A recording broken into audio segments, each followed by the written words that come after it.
want to focus on the things that have made us good all year long, an intensity that they can't match. And the other thing is the ultimate disrespect is when somebody takes what's yours.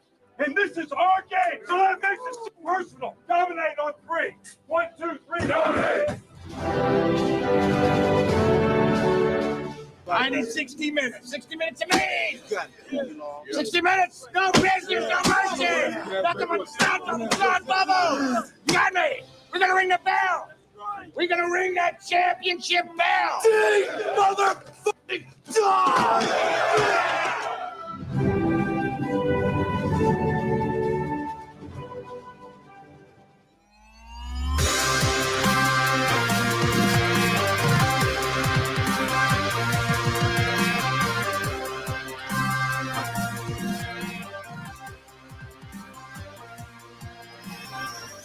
Here comes the pressure. Penix fires over the middle, and it is intercepted. Mikey Sanders still going the other way. The legend of Mike Sanders still continues to grow. JJ takes the snap, flips the ball to Roman Wilson after he takes a knee, and Michigan, the Wolverines, have won a national championship. First and goal.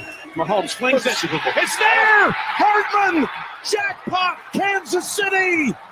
This was the Andy Reid special we talked about. He was saving all day. He's going to fake a motion to go across. And at that moment, he turns and goes back Hardman, who they didn't have, right? On this touchdown throw to Mecole Hardman, who started the season as a Jet.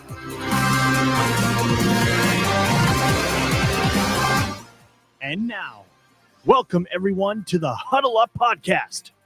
Last week we said in the locker room, nobody but the guys in that locker room knew how good this group can be. Now the whole damn country knows how good it is. Hello, everyone. Welcome Huddle Up Podcast. It is Tuesday, October the 8th, 2024. We're glad to be with you for another one. We hope wherever you are doing well. We want to, of course, first start the show by sending our well wishes to everyone in the path of this the hurricane that is going to be hitting down in Florida here in the next day or so. We hope that you are safe wherever you are, if you have evacuated or if you are riding it out. So we want to give you our best wishes.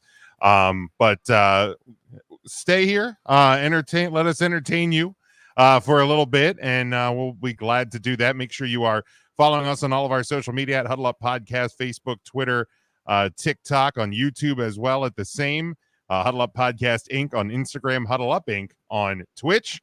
And we have the cast of characters here as we do each and every week as EJ is looking out the window at the perpetrators, I think, maybe. Better, Matt. I'm not sure what is happening. I didn't think your face could get closer to the camera, but here we are. Didn't know that was possible. How did he give himself a 10 head? I want to remind everyone, though, as well, to grab your merch over at our T Public store. You can get that link in our all of our social media in the link tree.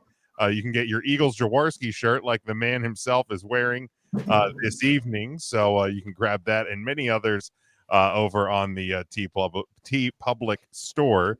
Easy for me to say. And you can grab that now. But let's go around the room. We'll start here to my side. Mikey B, how we doing this week? We're good. Got some fun stuff to talk about. Got some fun people to say that they don't have jobs anymore. Right. EJ. I'm doing well. Prayers, thoughts, all that. All my friends and family on the West Coast about to go through hell once again. Shout out to Coach your brother as well, who evacuated. Great decision there, because this thing ain't gonna be pretty. So again, just think about you guys. Yeah, Sean and fam are safe. Yes. They are out of the state of Florida, so that made me feel a little bit better about the impending situation going on down there. Devin joining us in the comments as well. What's going on? Hi, Devin. Matt, how we doing this week? Doing better than Devin, that's for sure. I don't know if anything happened to him, but I'm just kidding. Love you, Devin. Thanks for always joining the pods. All in good fun. Definitely doing better than his Dolphins are. So I guess and they won though. That's a thing. Well, I mean, somebody if you had to call win that, the game. yeah. if you beat the Patriots, is it really winning? Like, There's a reason why they called Mayday in New England. I was going to say it may get worse in New England before it gets better, but I mean, Eagles didn't lose. Notre Dame didn't lose. Good football weekend. Stress free for you, buddy. There you go. There you go. Good football weekend it was, Matt. And student of the game, Kyle Nash, back after, well, you joined us at the end last week, but true, yeah. good to see you at the start of the show this week. Yeah, despite technology's best efforts to repel me, but nonetheless, hey, listen, the point that Mikey Byrne makes about what may be happening is true. He does deserve a pat on the back. That's absolutely accurate. By the way, I use the term accurate without actually pronouncing ACC because accuracy is not associated with those quarterbacks as well. See what you did there. Many times. Well played. Well played. All right. So let's. How are you, Jim? I'm good, man. I'm good. Just plowing my way through the week. The NHL's back, so I'm happy about that. Hey, I'm sure EJ's excited about his Rangers. Their season isn't over yet. Yeah. Season over. I mean, what's there to be happy about with the Rangers? Their star goaltender turned down a record-setting contract. I saw that. It was an 8-year deal. 8-year deal worth $88 million, and he turned it down. I mean, to be fair, I wouldn't want to be a Ranger either. But well, that and the taxes in New York is horrible, man. Come on. Wow, I'm sure it was the taxes that motivated the turn. Yes, I'm sure.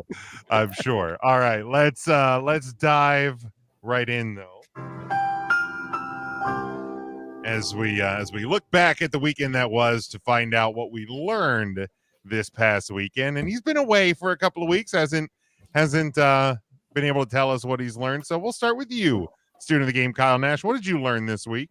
Not a goddamn thing, Chibbies. What the hell are you supposed to learn out there in the football landscape now?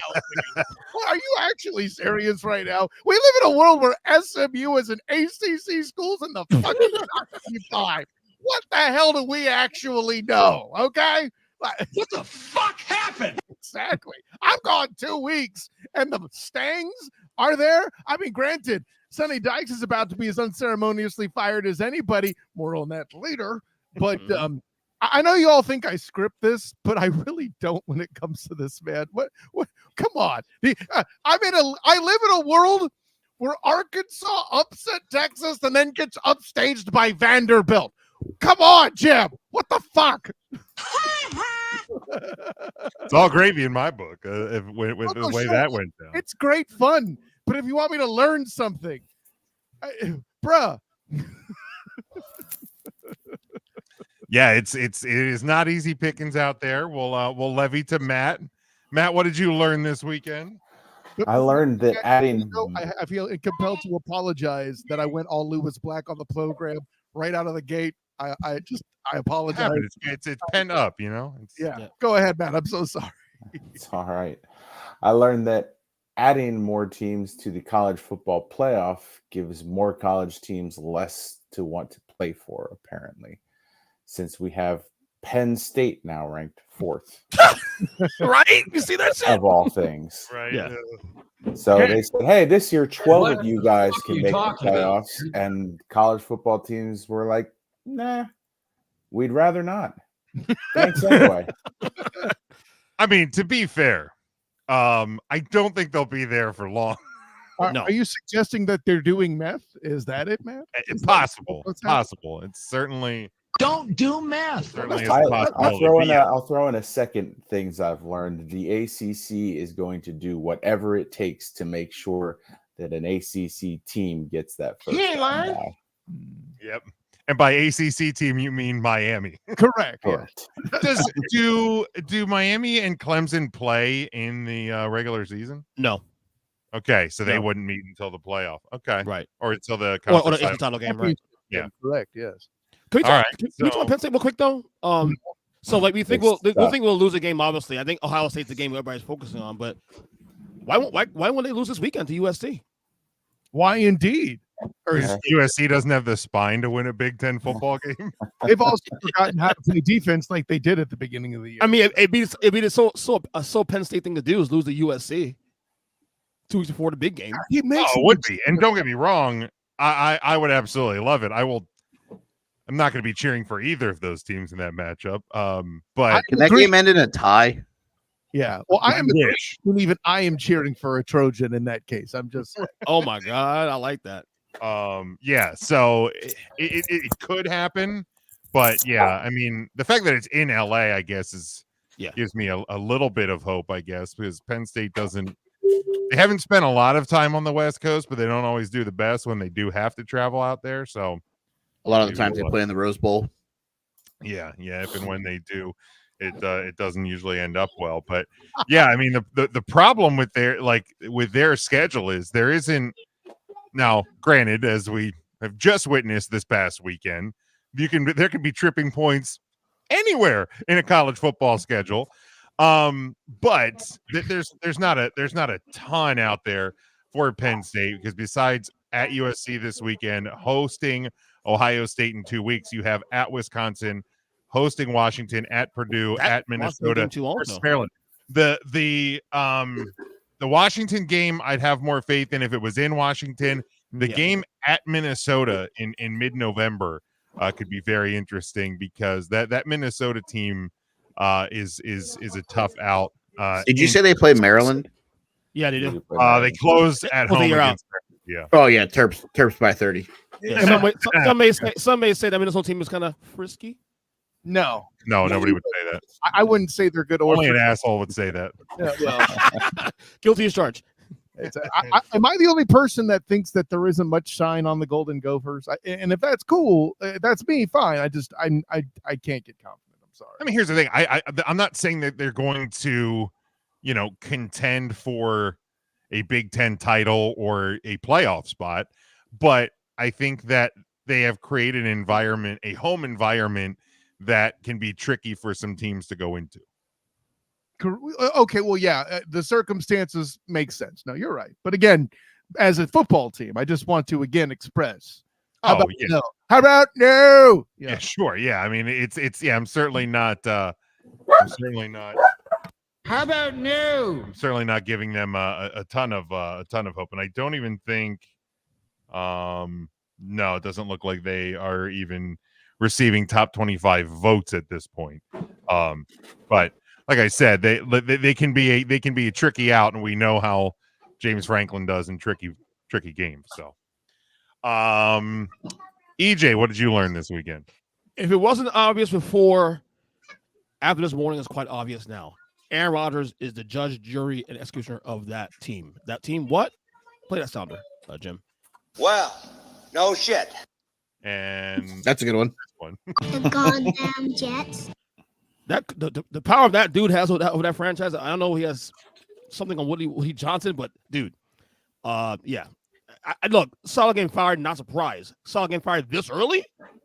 Shocking. Yeah. And here's the thing. I think for the Jets, I think it's desperation. I think they saw an opportunity to go get a guy who is, one of the premier quarterbacks in his era. So, regardless of the fact that when they signed him, he was 39, and we know what happened last year, and we are seeing what happens this year, but they saw an opportunity where they could get a quarterback on the level that they haven't had in a very, very long time. So I can't, the weird thing is I can't blame them for making the move to get him, but to empower him in the way that they have, it's going to set a dysfunctional franchise back even further. And we're seeing it kind of play out in real time, and rumors of that Robert Saleh was wanting to make a change at the offensive coordinator position, that Woody Johnson met with Aaron Rodgers last night to reportedly discuss the possibility of firing Saleh. What a complete shit show. The bottom line is, I think it was week 2 or 3. There was a drive where the Jets scored a touchdown, and Rodgers comes to the sideline and shoves Robert Saleh. Week 3. I'm like, this is the beginning of the end here. Like this, there's no way this story ends well. Yeah, no, it's nothing. I mean, he was never making it through the season. I don't think that's what was ever that far. You think he was going to be fired midseason, no matter what, Mikey? If that team wasn't winning the division by their bye week, he was 100% gone. Oh. And here's the thing. You have a very, very, very open window right now in the AFC East. Josh Allen, 9 of 30, can't throw a football to save his life, it feels like, for the guy who has the biggest arm in that entire division. Well, more on that later, but I hear me, Kyle, Jim, Ernest, Sean, and Matt have all played quarterback for the Dolphins this year. Allegedly. And Drake May is about to be the starter in New England. There's a window that you can still win this division. And if you feel that there's a rift that is keeping this team from taking that step forward, you have to get rid of that piece. It was never going to be Nathaniel Hackett, even though it should probably be Nathaniel Hackett. Correct. But if there's a piece that's going to have to go away to get this team to make a run, Woody Johnson made the right decision to move on from it. It is what it is. It sucks. Robert Saleh is going to bounce somewhere. He's probably going to be a better head coach than he was in the Jets because there's going to be an owner that's going to actually help him build a team. It is what it is. I know a place where I would be willing to watch him be a defensive coordinator again. I knew that was coming. I mean, I'm just saying. By the way, hey, Mikey B, real quick, since we're on the topic, bigger essential mistake made, because though the mistake in question I'm talking about technically hasn't happened yet, it is going to. And I'll give it away here. When Deshaun Watson starts this weekend, sooner than later. Bigger mistake, firing Robert Saleh or firing Kevin Stefanski? Stefanski. Oh, that's easy, Stefanski. Yeah. I don't think it is, guys. I got to tell I you. don't know. I don't think. Okay, hold on. Let me.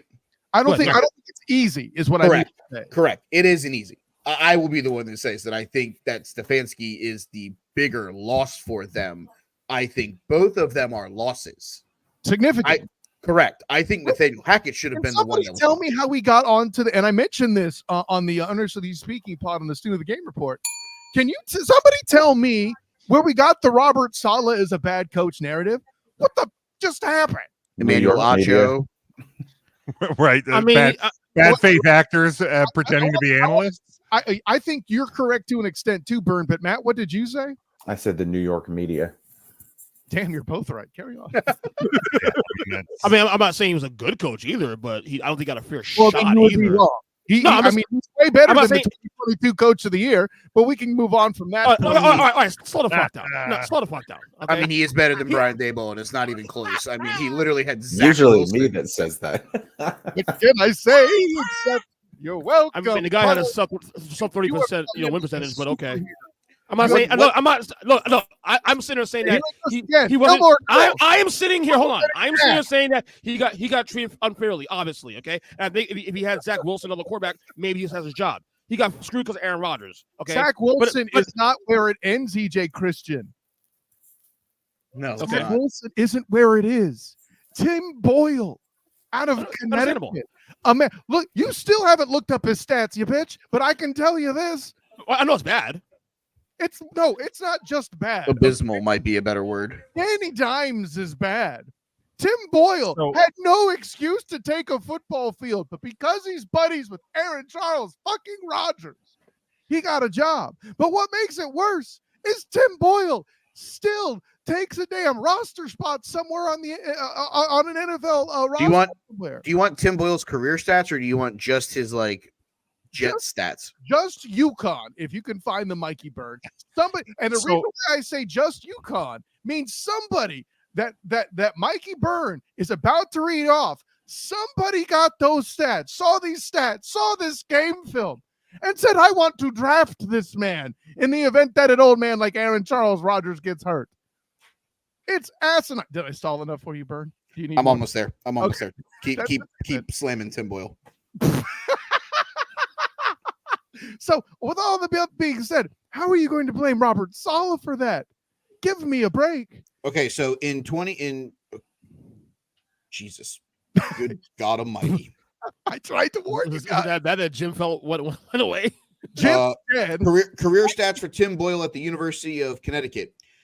He played 25 total games. He had 49 rushing attempts for negative 122 yards and no touchdowns. His career long was a 19-yard rush. His passing statistics, easy for me to say, in those 25 games, he was 133 of 275 with 13 interceptions and 1 touchdown. One. Is this sexy numbers?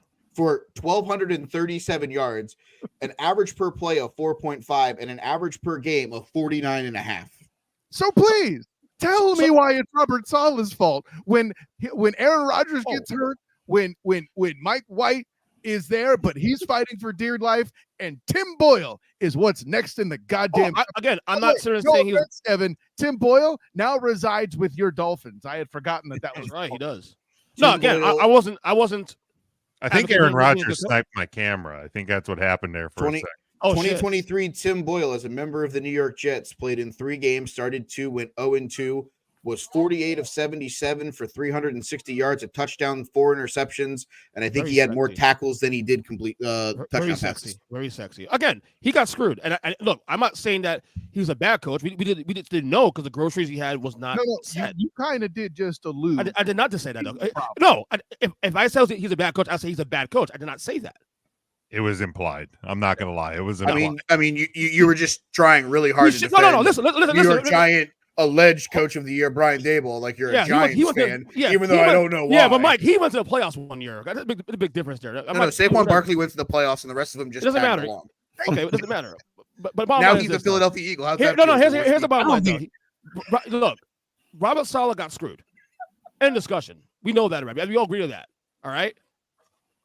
You can piss him all you want. Kyle, you can get mad all you want. He still won coach of the year. Suck on that. Eat a dick. There we go. Eat a dick. Good. The next one. Oh, see, now we're getting into the intellectual conversation. So yeah, you asked for it. By the way, I love that your health journey is so important to you right now that you've put an exercise bike there in the security van so you can backpedal like a motherfucker. Anyway, what do you mean backpedal? Backpedal about what? Come on, man. Anyways. Yes, I didn't backpedal. I told you to eat a dick, Kyle. There's a difference. Oh, okay. No, we've heard the show today. You understand the joke. That's why. That's the joke. Never mind. Jim, you're welcome. Oh, yeah. Thank you. Thank you for that. Mikey B, what did you learn this weekend? I learned that in only one half of football, Ashton Genty put up more rushing yards than I feel half of the NCAA did. I mean, when you say facts, you're not wrong, right? 13 first half carries for 186 yards and 3 touchdowns, and 2 of those runs, I don't think anyone touched him. Once I guess. Wild. He's still running somehow. That kid is a machine. Yeah. And the worst part about it is I feel that, as a junior, he's going to be like a 5th round draft pick, and some NFL team is going to get a steal of basically a refrigerator on wheels. So, good luck, kid. I hope you make the Heisman finals, but I don't think you have a shot because of Travis Hunter, but I will still vote for Ashton Genty to be my Heisman winner. Mikey Byrne, I asked 3 of my draft expert people who the best non-quarterback draft prospect is that's not named Travis Hunter. Shanti was on all 3 lists. Makes sense. So, yeah, go ahead. He should at least be on people's list. Whether or not he will win, we will obviously see. But the kid's special, man. I mean, the top 3 is Genty, Cam Ward, and Hunter, right? I mean, Cam Ward is actually a quarterback, so that's a problem. And then I'm saying the list in general. The list also included no Travis Hunter. So please, I'm saying in general. I think Ernest walked away when you said you talked to draft experts. I think Ernest was running off his Heisman list, not the non-quarterback exactly talent on the draft. Fair. I don't want to defend him. I don't want to defend him often, but this time I actually feel like I have to. If not, we're just going to keep dunking on him, and the show's going to be 5 hours. Well, I mean, we will continue to dunk him. But do we agree with that? The top 3 should be those 3 guys, right? Is that Cam Ward is making it hard for me to vote for him because he keeps sneaking away with wins against teams that they have no reason to be in games. Agreed. With. That's absolutely right. I agree with that. On that. I would also pose. I do feel that it's Hunter Genty and insert third person here. Which is why I would also propose the possibility of history can't be ruled out that you have 2 players from the same team in New York. Shedeur? Correct. Probably. I mean, I think he gets invited, but I don't necessarily know that Shedeur will not win. I do not think so. Without question, no. Yeah, if somebody from Colorado is winning, it's not. So we all agree then Hunter and Genty the 2 guys. By the way, we agree they are, but there's no way the national media will do it. A, B, be careful saying no question, EJ Christian, because Travis Hunter averaging, 120 something snaps a game, could be more or less, I forget off the top. Yeah. But the human body can only endure so much. So there is, to say no question is debilitating. So let's peel a little bit on this one. If we agree the two guys right now, in our opinion, are Hunter and Genty, who would be the third guy? By default, to Burns' point, I would say it's Cam Ward too, but he's doing his best to talk everybody out of it. Matt, you got a third guy? I mean, I'd say Miami's probably the media darling right now, so that would make sense. If Ole Miss makes a run back into it, let's not rule out Dart, though. Correct. I was thinking, potentially, I can't say it's going to be Quinn Ewers anymore because obviously Arch Manning has won them football games. He would have played himself out of it eventually too, in my opinion. But continue. What about what the hell's the kid's name? Will Howard of Ohio State. See, I think if it's going to be Ohio State, I think it's more than likely going to be the receiver, would it not? Smith or Smith, I think, has been getting the bulk of, not the bulk of the work, but he's been kind of the flashier.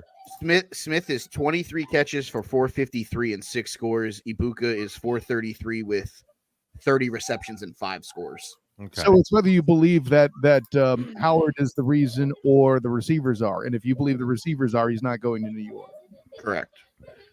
93 of 130 for 1248, 12 touchdowns, 3 interceptions. Not bad. Only been sacked twice. I would have said Milrow to before this upset. Until he got Vanderbilt. Exactly. How much of that is Milrow, and how much is that being in what my friend Joel Klatt says a Big 12 defense in Alabama? Sure. I mean, here's the thing. Both, because I know Carson Beck was a guy that was in the preseason conversation.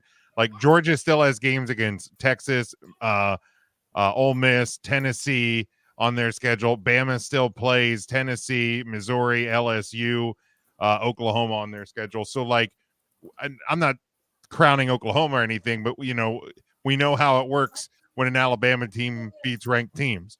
So if Alabama or Georgia recovers and wins these games and then goes on to win an SEC title, if they can upset Texas, which Georgia would have to do it twice, that's going to get them in the conversation. If Texas beats Georgia twice, or Texas beats Georgia, next week? Yeah, next weekend, and then beats Alabama in the SEC title game, or Tennessee, or insert number 2 SEC team here,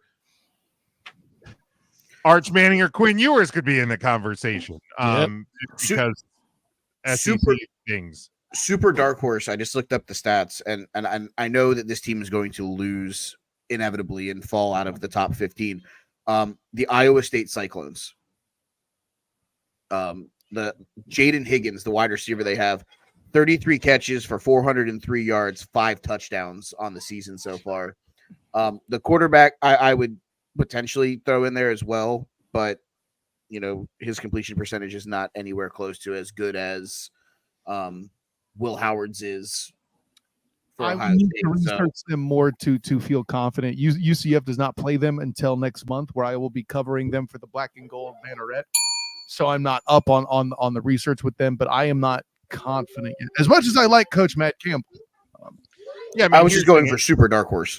Yeah, if they can run the table, they would close out the year at Utah, home against Kansas State.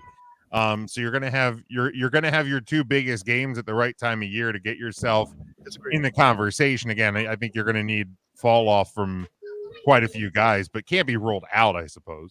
I'm looking at Cam Ward's stat line. As much as we say that he's playing himself out of it, he probably still number 3. Okay, but how much of that is him still scoring on the Gators, for example? He does have 23 total touchdowns on the year, and he has 5 interceptions. He's thrown for 2,200 yards. He's ran for another 160. He's got almost a 69.5% completion ratio. Oh, right. Well, and as long as the ACC make sure that Miami keeps winning. Which they will. They'll he will be in that conversation without question. So, he's not going to go anywhere anytime soon. They don't have another ranked team on their schedule as we sit here on October 8th. So all they have to play for is style points, which is why Mikey Byrne has to look at his stat line. It's unfortunate, but hey, and then all they need to do to, I'm not saying lock him in to winning it, but lock him into going to New York is win the ACC. Welcome to life in the ACC. Because even if you do win the ACC, don't mean you get where you need to go. Right, Seminole fan? Right. Florida State Seminole Vesicles. All right, and I learned that especially if Texas loses to Georgia or one of these games coming up, that we might just get a college football playoff with 0 undefeated teams. Oh, it's on the table, Jim. Yeah, without question. Like, especially with the chaos that happened this past week. Because obviously your SEC teams near the top, we're all going to have to kind of play each other anyway. Of course, we're getting some of those matchups this weekend in the Big Ten, but it's becoming a very real possibility, and it's wild. So again, that's kind of the excitement. We're going to do something new here with the playoff ranking here in a minute.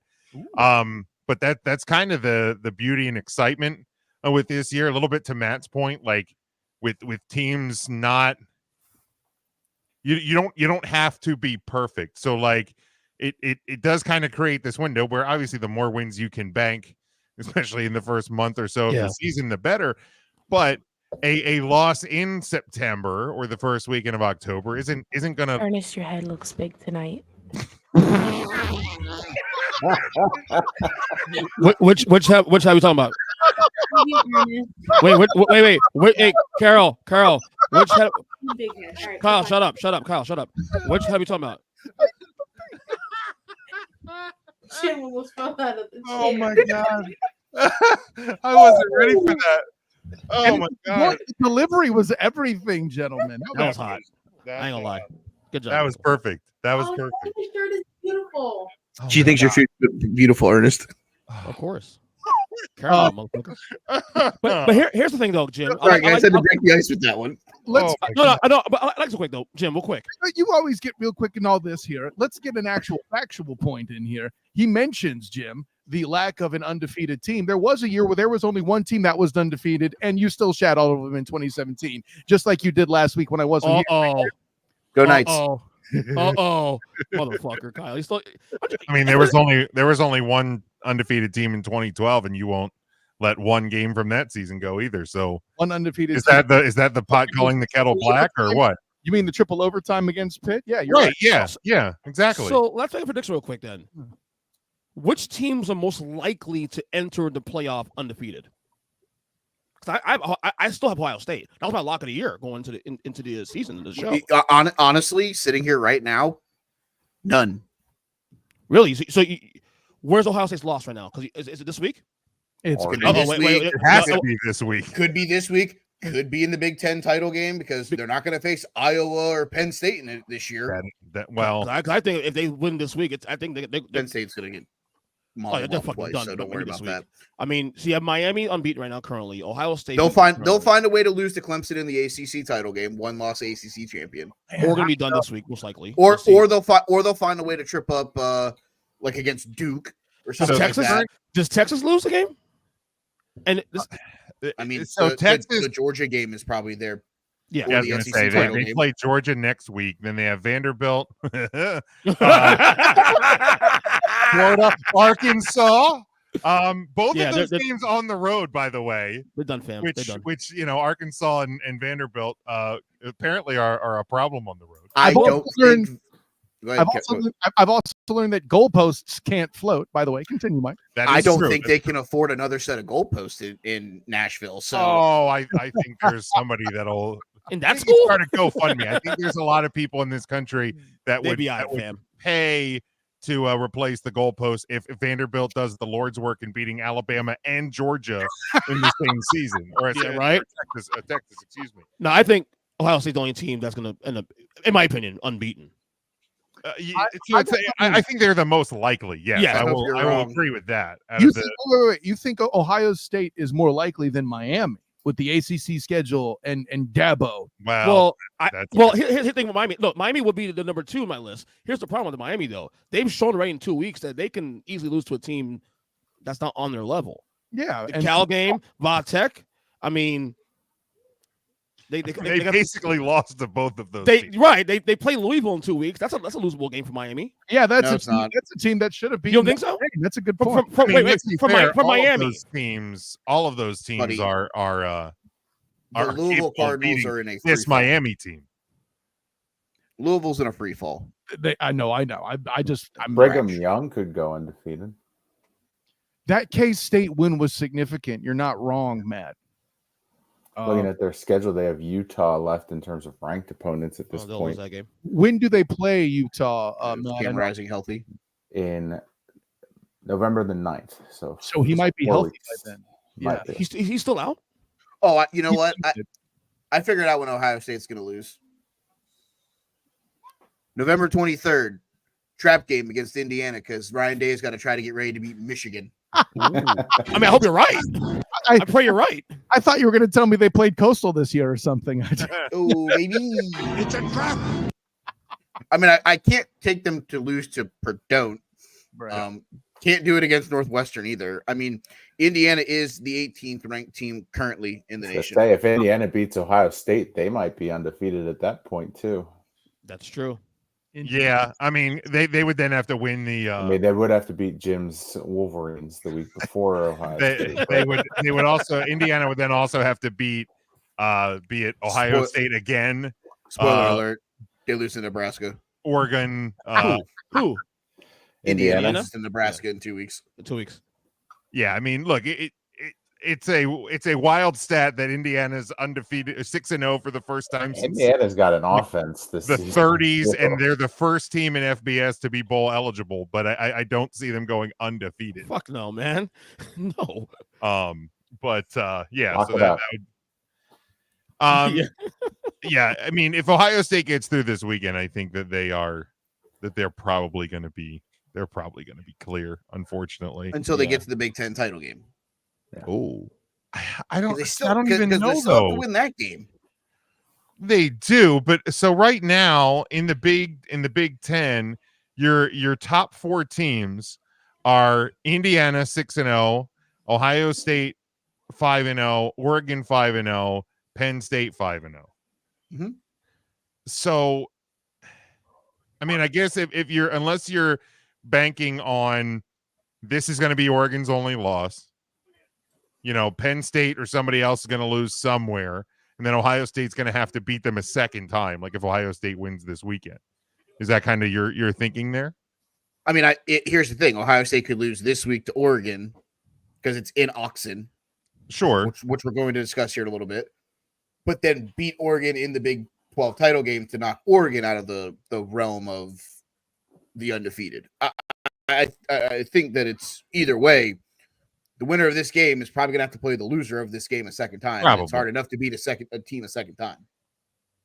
Yeah. I mean, the real shitty and unfortunate thing is because, well, no, because like Penn State plays Ohio State in 2 weeks or in a couple weeks. So like one of those teams going to cancel themselves out there. Very likely going to be Penn State, but we've seen big upsets this year already. So I guess nothing is a lock. So again, yeah, a lot of these teams are gonna kind of play themselves out. So it's going to come down to just a very funny enough, because Washington did it last year. Like it's very hard to beat a team twice in a year. Washington did last year against, funny enough, Oregon. This is not the same team, though, buddy. No. I'm just saying. No, but he's saying about because I brought up about how for Ohio State, if they win this weekend, likely have to beat Oregon twice. Right. You didn't literally mean this Washington. Okay, no, I'm just saying there's an example last year that happening last year. Sure. But yeah, definitely is some craziness with college and where the playoff sits. But speaking of the playoff, and EJ, this is really what the segment on your show should be, not the AP Top 25 every week, but kind of taking a snapshot of where we are. Fuck you, EJ. I just do it. I do this to fucking bit to get Kyle to fucking bitch for every goddamn 25 team in there anyway. Hold on. You don't even do it right because you never question about who should actually be there. I often offer it instead of needing to be questioned, Jim. I'm a goddamn professional.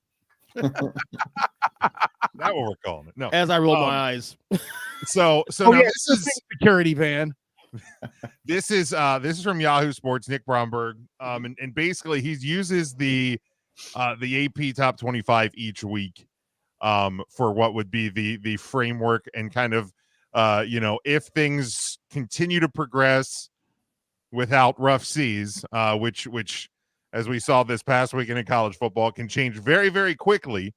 But using this week's AP top 25 as kind of the framework, you would have the projected SEC champion Texas as your 1 seed. If you're on the live video or if you're on the video at all, you can see this.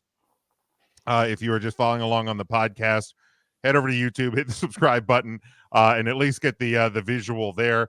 Podcast YouTube channel. There you go. But you have the Texas Longhorns would be your number 1 team as the projected SEC champion. Ohio State 5-0 is your projected Big Ten champion. They're your number 2. Your number 3 would be the Miami Hurricanes, your projected ACC champion, and number 4 would be your the Iowa State Cyclones as your projected Big 12 champion. And then your first round playoff matchups would be number 5 Oregon, an at-large team hosting the Mountain West champion Boise State at the number 12 spot. Number 6 Penn State hosting number 11 Clemson, Kyle's dream matchup. Oh God, it would actually be Utah here eventually, but go ahead. Number 7 Georgia would host number 10 Ole Miss, and number 8 Alabama would host number 9 Tennessee. So just that there's kind of your framework. And again, as much as we hate it, this version of the college football playoff does not reseed, so you actually hold the bracket as it is. Oh, that's so asinine. I know. I know. That part I probably hate more than anything is the lack of reseeding. But where's Florida State? They are at home. Okay. They are at home with nobody in the stands, whether the game is being played or not. They're in the courtroom, EJ. That's where the hell they are. Exactly. So looking at this, let's first look at the teams that have the bye week. Wow. Texas, Ohio State, Miami, and Iowa State. Who is the most likely to not be there when we get to that point? I think we know the answer to this. Yeah, come on now. Matt, you answer me. I'll piggyback on Matt, whatever at this point. Real quick point, Jim. Is there a reason we're picking Ohio State? Check that. Iowa State over BYU? Do we know what that is? Because BYU being undefeated themselves, it's an interesting point. Well, I think he's just taking where the ranking is now. Mm-hmm. If Iowa State and BYU would play this week, likely would be favored. He's projecting them to win. Well, okay, right. So he's going off of the AP being incorrect, which I pointed out on the Earnestly Speaking podcast that Iowa State at the time was ranked too high. Anyways, I said what I said. Continue. So BYU should be ahead of them? In this scenario, I think so, yes. Okay. This is like talking about politics, about the election, about odds and projections. That's all. Well, and again, I'm not fresh on Iowa State's schedule, but I know they haven't beaten Kansas State yet. I'll leave it at that. Right. Yeah, I don't know. But easy answer. Iowa State finishes their final stretch of games, or I had it up a second ago. West Virginia this week, UCF, Texas Tech, Kansas, Cincinnati, Utah, Kansas State. Their best win to date, if you want to call it that, is at Iowa. Gentlemen. Okay, go ahead. We've been over the bias involving Iowa many times. Although I will say there's a case of Texas not to be here also too, because again, they play Georgia in a couple weeks. That has nothing to do with the rankings right now. No, he said it was likely not to be there. Right, like is there a team that you think is not likely to be in one of these 4 positions? Iowa State. But I would say, but I'm saying Texas has a case also not to be there too as well, because everyone has a case, EJ. But Ohio State could lose to Oregon. Case. I think if Texas is not in the 1 spot, they will still get a first round bye. I think they will end up as the SEC champion. They may lose one of the games along the way, be it most likely against Georgia, but then I think they would then beat them in the SEC title game. So they would still end up with a first round bye, but they would not be the number 1 seed. Well, Jim, so if that's kind of the point you're making, then I can kind of understand the point you're making. And I don't think that was the point he was making. You just saved his ass. But my question, because I'm a good host, and you may have. I'm not. Make sure I'm clear. This could be my mess up. But we're asking who the most likely to not have a bye is, or yes, that's what you're saying. Yes, that's At the all. actual question. Well, yeah. Then in your case, Texas would still have a bye, and EJ would still be wrong. Well, yes, there's the clear answer. I don't think. Why are we? What are we talking about here? Yeah, I objection. What? You have the floor. It's not Iowa State. Who is it? It's Miami, because they're going to lose to Clemson. They're going to lose to Clemson or Duke or one of those. He's not teams. wrong. I'm not saying he's wrong. I just don't like him putting that out in the universe. Okay, hold on. Even better. Here, I'll give you a better scenario, Kyle. They won't get it because Boise State will end up getting it because Miami will still win the ACC, but Boise State will finish ahead of them in the bracket because The ACC Miami's will bastardize loss. itself. Miami's loss is going to be to like 2-loss Louisville or 6-loss Florida State, who I don't even know if they're playing. They'll have a 6 shit loss losses. somewhere. 6 losses. Are they playing Florida State 2 weeks ago? I don't know their schedule. But he's not. But he's not. Mike's not wrong there too. Also, because again, these 2 weeks. I think you have a better. I truly think you have a better shot of.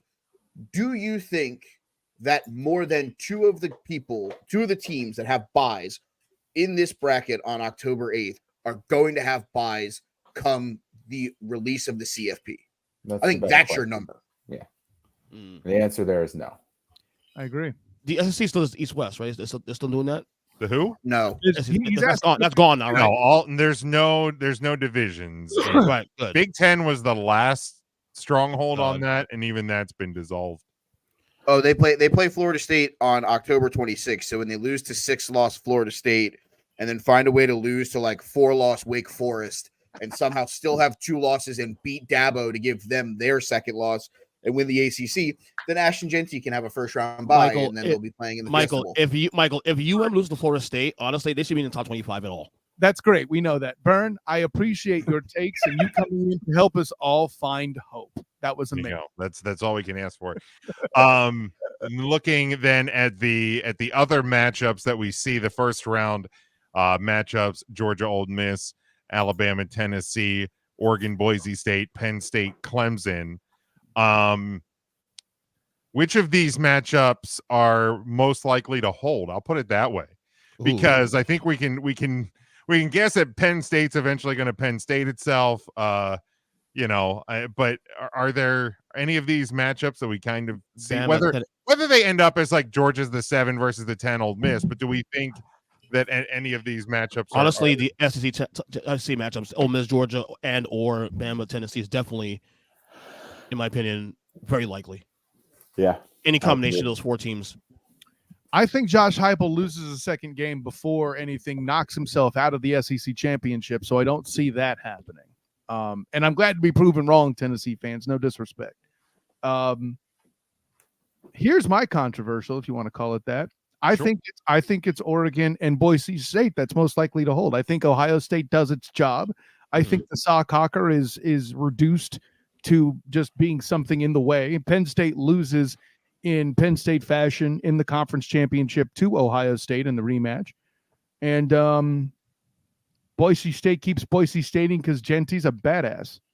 So beyond this game against Ohio State this week, Oregon's next, I mean, they still got Michigan on the schedule. They still got Illinois on the schedule. Was the Washington game on there late in the year too also? No, I'm saying Washington. I mean, there's a couple of games there that are going to be still possible trip ups. So, no. I'm sorry. No, it's the year 2024. Any game on anybody's schedule is a slip up opportunity. See Vanderbilt v. Alabama. Are you saying that's how these teams are? Vanderbilt? Correct. Oh my God. If I had to guess right now, I would lean in agreement with Kyle. because even if Oregon beats Ohio State this week and then loses to Ohio State in the Big Ten title game, they end up as the 5. Yeah, they end up as the 5 because they'll only have one loss at that point. I get it. You want to tell me that it should be Georgia or it should be Alabama if they lose to Texas. I don't agree. I think a 1-loss Big Ten school is just as good as a 2-loss SEC school right now, the way that this schedule has been going. Well, in your hope-raising scenario too there, Mike, it's possible that it could be 6-11 with Oregon and Boise State because they supplant the ACC representative. Correct. Absolutely. See, this guy gets it. So what I'll say is I think that Oregon Boise State game is probably the closest to being a possible matchup because you have 4 SEC teams that are playing each other. Ole Miss still has games against a couple of these teams that are in this graphic, as does Alabama, as does Tennessee, as does Georgia. There will be jockeying. There will be other teams that are going to find a way to get in. What happens if you have 1-loss Iowa State against undefeated BYU and BYU wins the Big 12? Iowa State has 1 loss. Are we taking a 3-loss Ole Miss team over Iowa State at that point? Yes. I mean, you should, but I don't necessarily know that it's going to happen. Probably. So we think that Oregon will lose only one game this year, whether that is the Ohio State game or something on the back end. I mean, I said it on the preview show. They weren't going to lose. So I'm going to hold into the fact of if they're going to lose, the only team I think on their schedule that's going to beat them is Ohio State, whether it's this week, whether it's the Big 12, the Big 10 title game. I think Ohio State's the only team that's beating this Oregon team. Yeah, and the Big Ten is very top heavy in general. So, yeah. Yes, that is accurate. They are for sure. Even any other thoughts on this map of what could be the college football playoff? Utah's coming, bitches. I guess the only prediction is how many SEC teams go to the playoff this year. Would you say that they're rising? Bam! This guy gets it. Yeah, the computer with the board is currently having a meltdown harder than Florida State fans last year. So we're kind of out of commission on that for the moment. But did you say Utes? So right now, this one has 4 SEC teams going to the dance. 5, right? Oh, 5. Sorry, wait, 1, 2, 3. 1, 2, 3, 4. Yeah, sorry, Texas, right? Texas, right? Would you say that over under 4.5? 4? You think more than 4 or less? I don't think it's going to be 5 because I like Kyle. I think that one of them, most likely Tennessee, will find its way out. Ole Miss is another possibility if they play as bad as they did. Ole Miss. Also. They got 2 stupid losses. Yeah, I don't think it'll be 5 SEC teams. Burn, I pray it won't. Whatever. There'll be at least 4, I think. Burn, I think you're right, but also shut your ass. Okay. There'll be at least 4 fucking SEC teams in the tournament. Very likely. All right, let's move on here to the world of college football as we go into this upcoming weekend. We have week 7, a little bit more on the schedule. I thought we were going to get our first 5 or more matchups going into this weekend, but USC, real shame, blew that opportunity. But let's start Saturday, 3:30 Eastern time on ABC from the Cotton Bowl Stadium down there in Dallas. It is the number 1 Texas Longhorns, a 14.5-point favorite against number 18 Oklahoma, who is 4-1. Your over/under on this one seems pretty low, 49. Mikey B, let's start with you.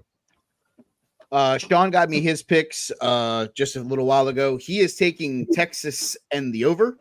I'm agreeing with him because the Red River rivalry turns to an SEC shootout. Give me Texas and the over. Well, there's a hat trick there. I have Texas and the over as well. No. Matt? Oklahoma has been keeping it close for most of their games, but I don't see it for this one. So I'll take Texas minus, but the over for sure. Make it a 5-bagger. Always take the over when it's the Big 12. I said what I said. Always take the over when it's the Big 12. Always. I'll allow it. Regardless of what conference they play in, always take the over when talking about the Big 12. I will also take Texas plus over the Sooner Schooner is gonna lose a few wheels this weekend for sure. What you did there? Yeah, you see what I did? You like that? I like that. I like that. Devin has the Longhorns in the over. Smart guy. As well. All right, next one we go to. We were just talking about it a minute ago. 7:30 Eastern time on NBC. It is the Big Ten Saturday night. Feels weird saying that with the home team in this one, but here we are. The number 2 Ohio State Buckeyes, they are 5-0, a 3-point road favorite. At number 3, the Oregon Ducks, they are 5-0. Your over-under is 53. Mikey B.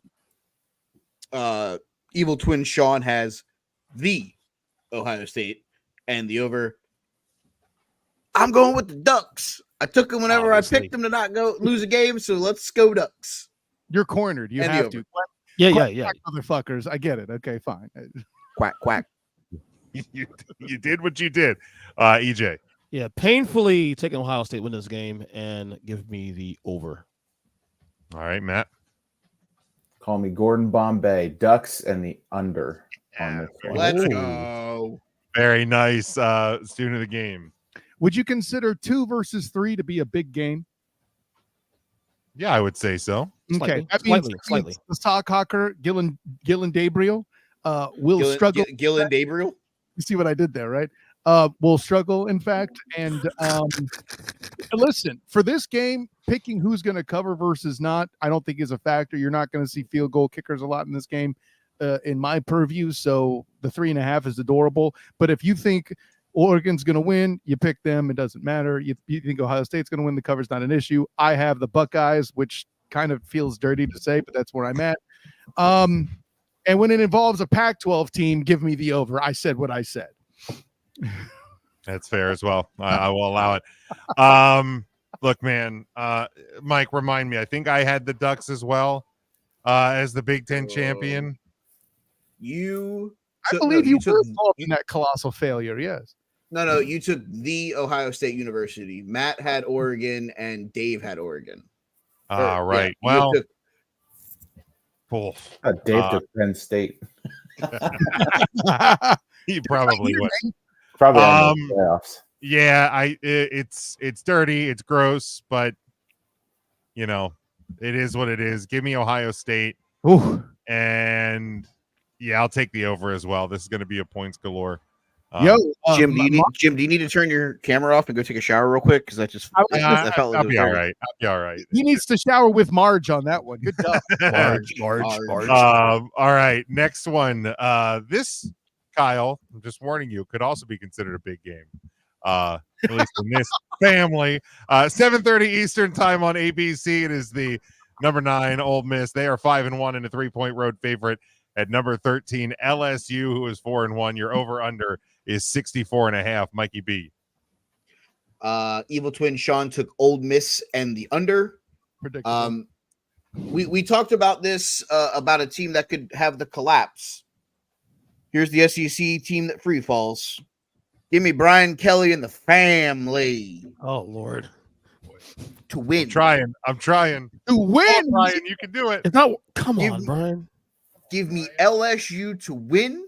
So give me them plus the points.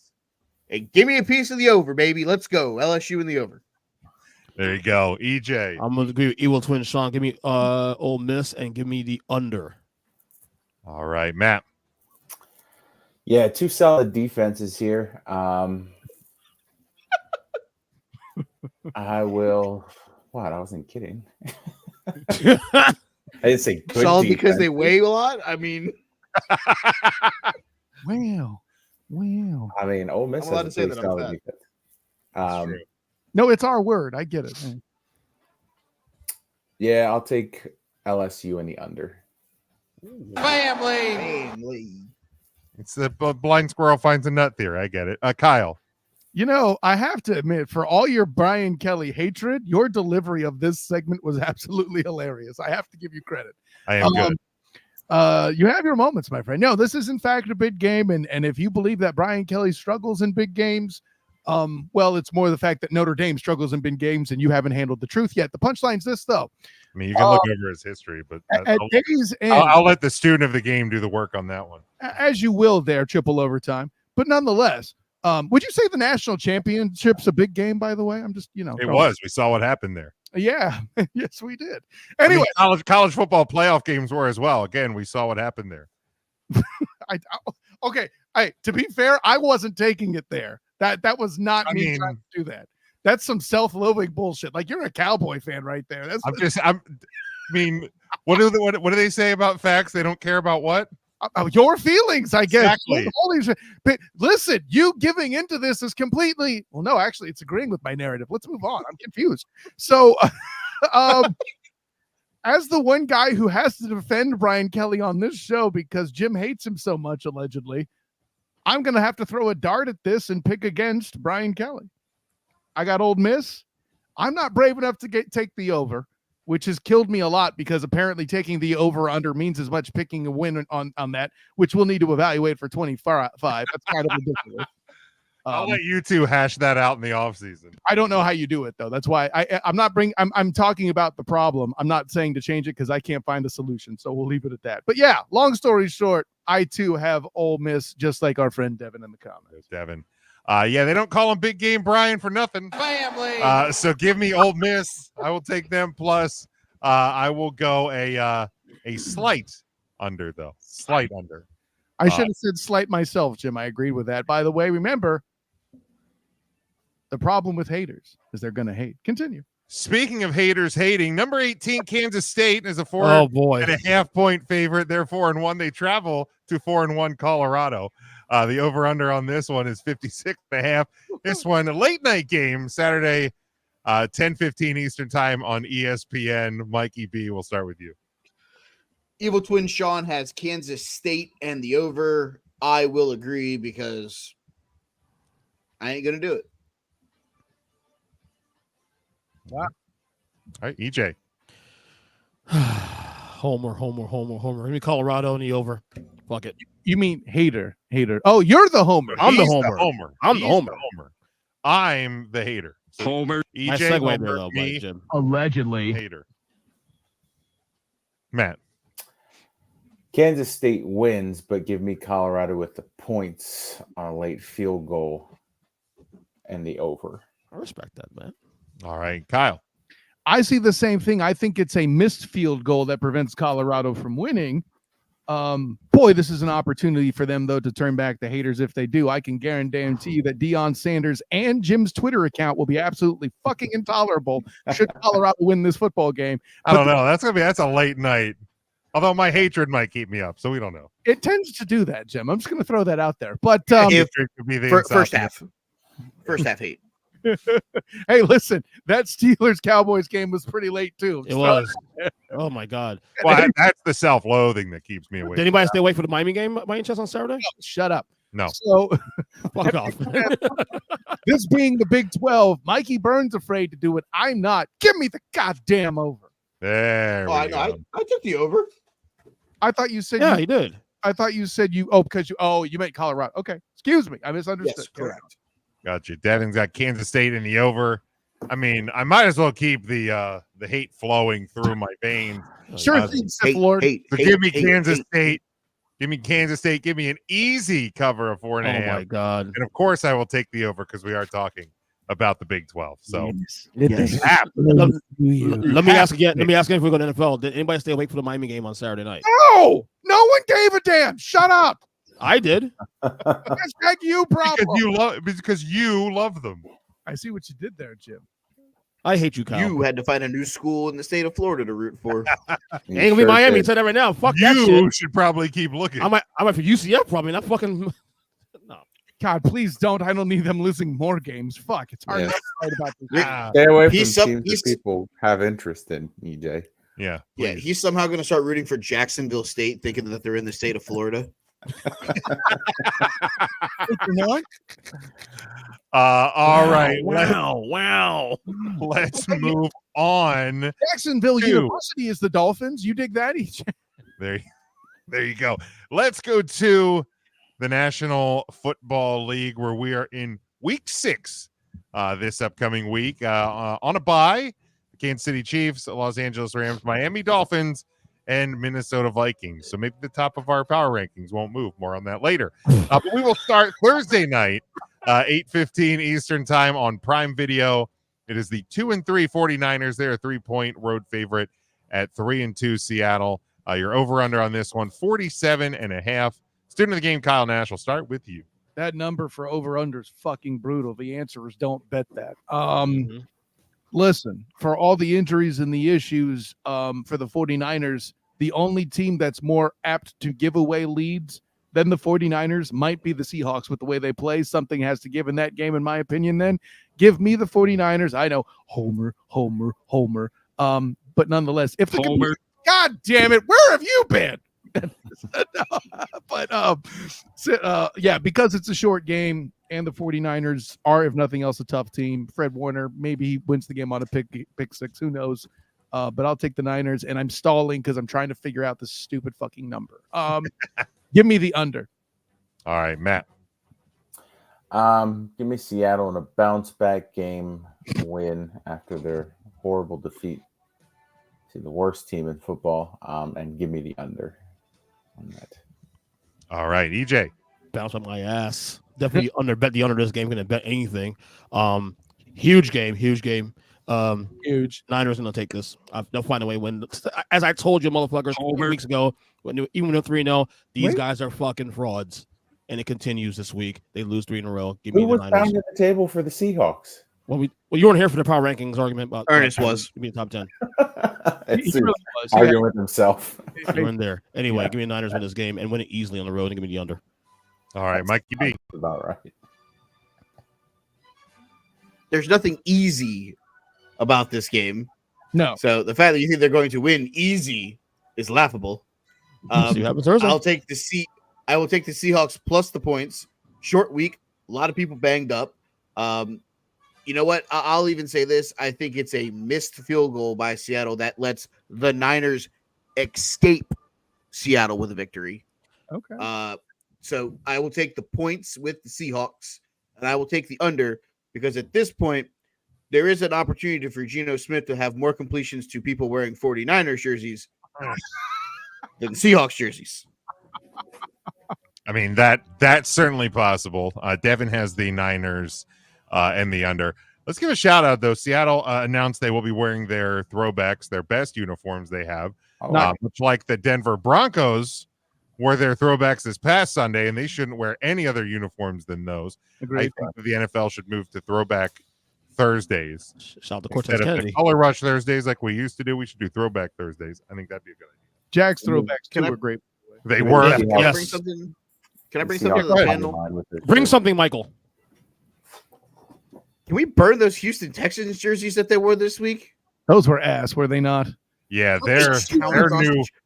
They're hot garbage. Their new alternates are rough. I like that they're trying to do a touch of like the old Oilers blue, but they executed it so poorly. Yeah, not. Oh yeah, I see it now. Ugh, yeah, and the Saints ones were pretty bad too. Great, Bob. The problem with the Saints ones is I don't like the helmet with like the little fleur-de-lis on the whatever it is. Like I don't mind the Saints doing a black helmet, but the execution of it not good. They look too much like Colorado, so obviously you were triggered. Got it. I love Big Jim fashionista here. I love it. That's right. I know about fashion. That all that said, don't get me wrong, I would absolutely love the Seattle Seahawks to continue the suffering of the 49ers. I just don't see it. Give me the Niners barely covering the 3 and I'll take an under. The Niners are banged up. Seattle's offense is going to struggle to find points against the Niners D. So yeah, I'll take the under on that one. Is that a slight under? Yeah. Yeah. I mean, yeah, probably at 47.5. I think that has to be a slight by default. Is there another kind with 47.5? Right. Exactly. It's a really big number for that game, though. All right. Then we go Sunday, 1:00 Eastern time on CBS. The 4-1 Commanders at the 3-2 Ravens, 6.5 point favorite at home. Your over under is 52.5. Kyle, I'll start with you.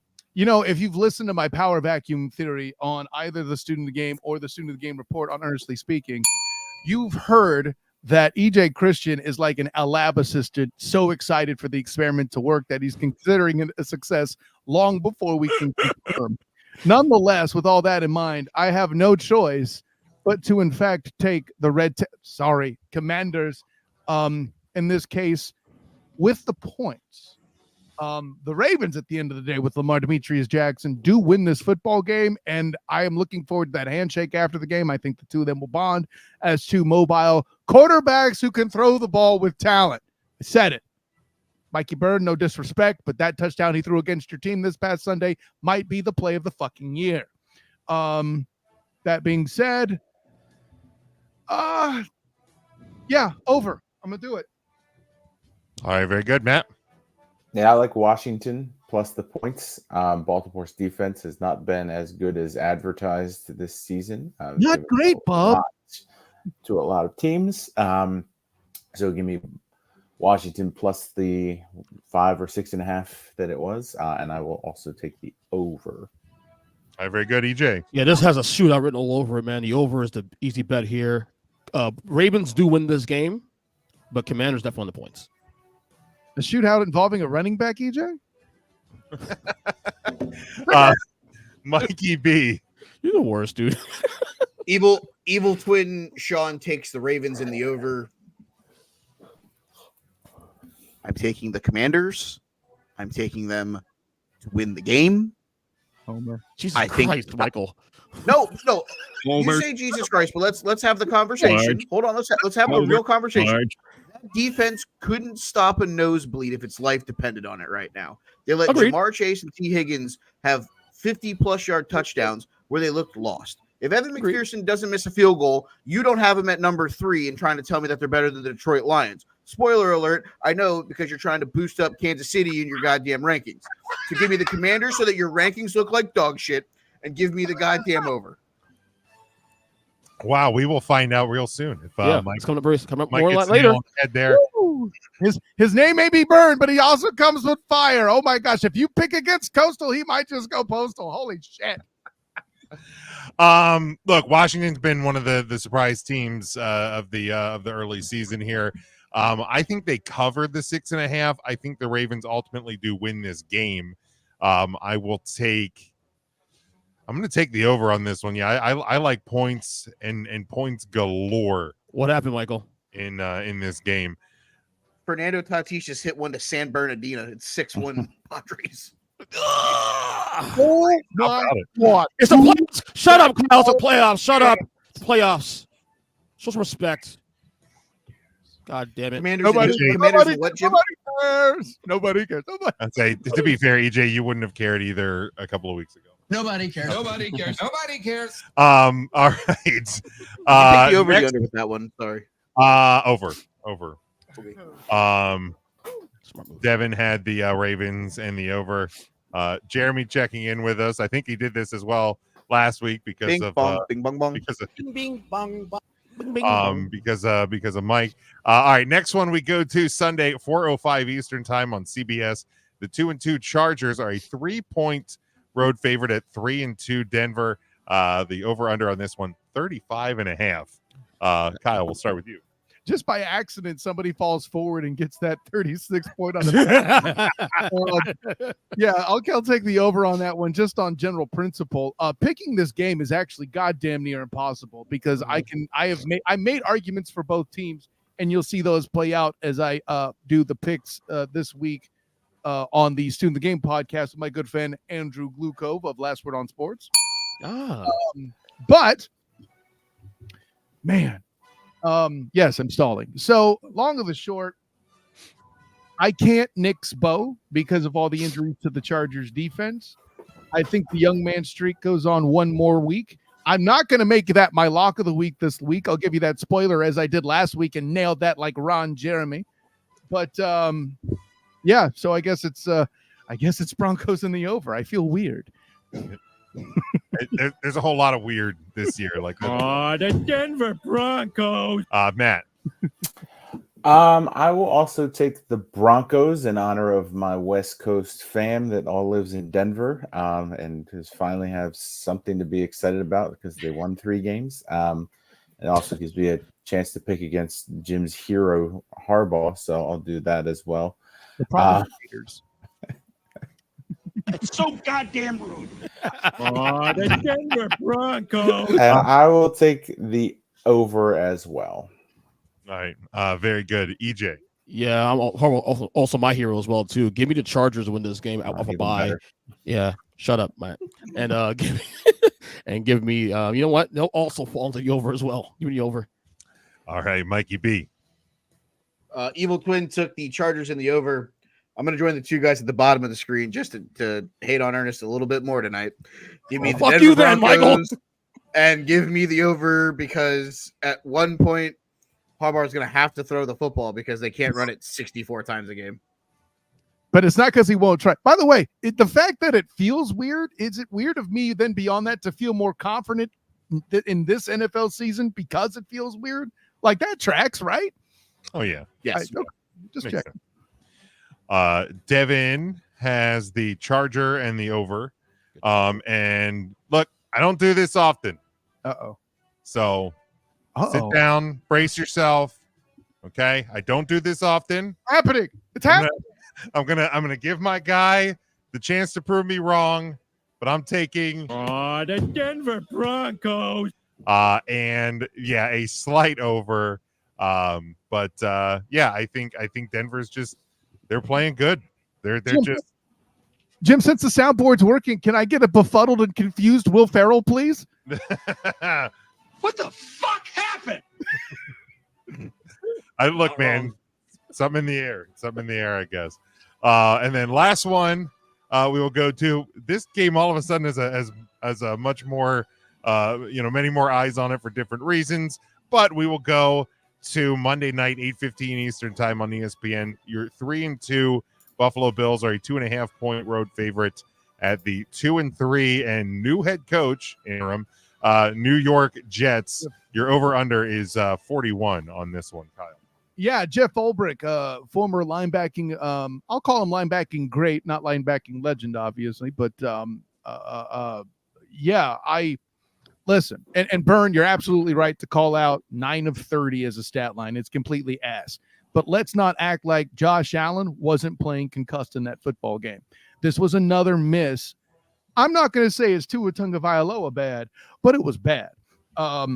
With that in mind, guys, I don't know if Josh Allen comes out again doing what he did. However, against that defensive line, I'm fairly certain Aaron Charles Rodgers comes out and does exactly what he did in London last week. Give me the Bills. Give me the over. And yeah. All right, Matt. Yeah, I know sometimes teams can ride a high with a coaching change, but in this instance where Rodgers is more so the coach than Saleh was, I will give the Bills the nod here, and I will take the – seems like a low score to take the under, but I'll do it anyway. A slight under. 30 to 9 final score.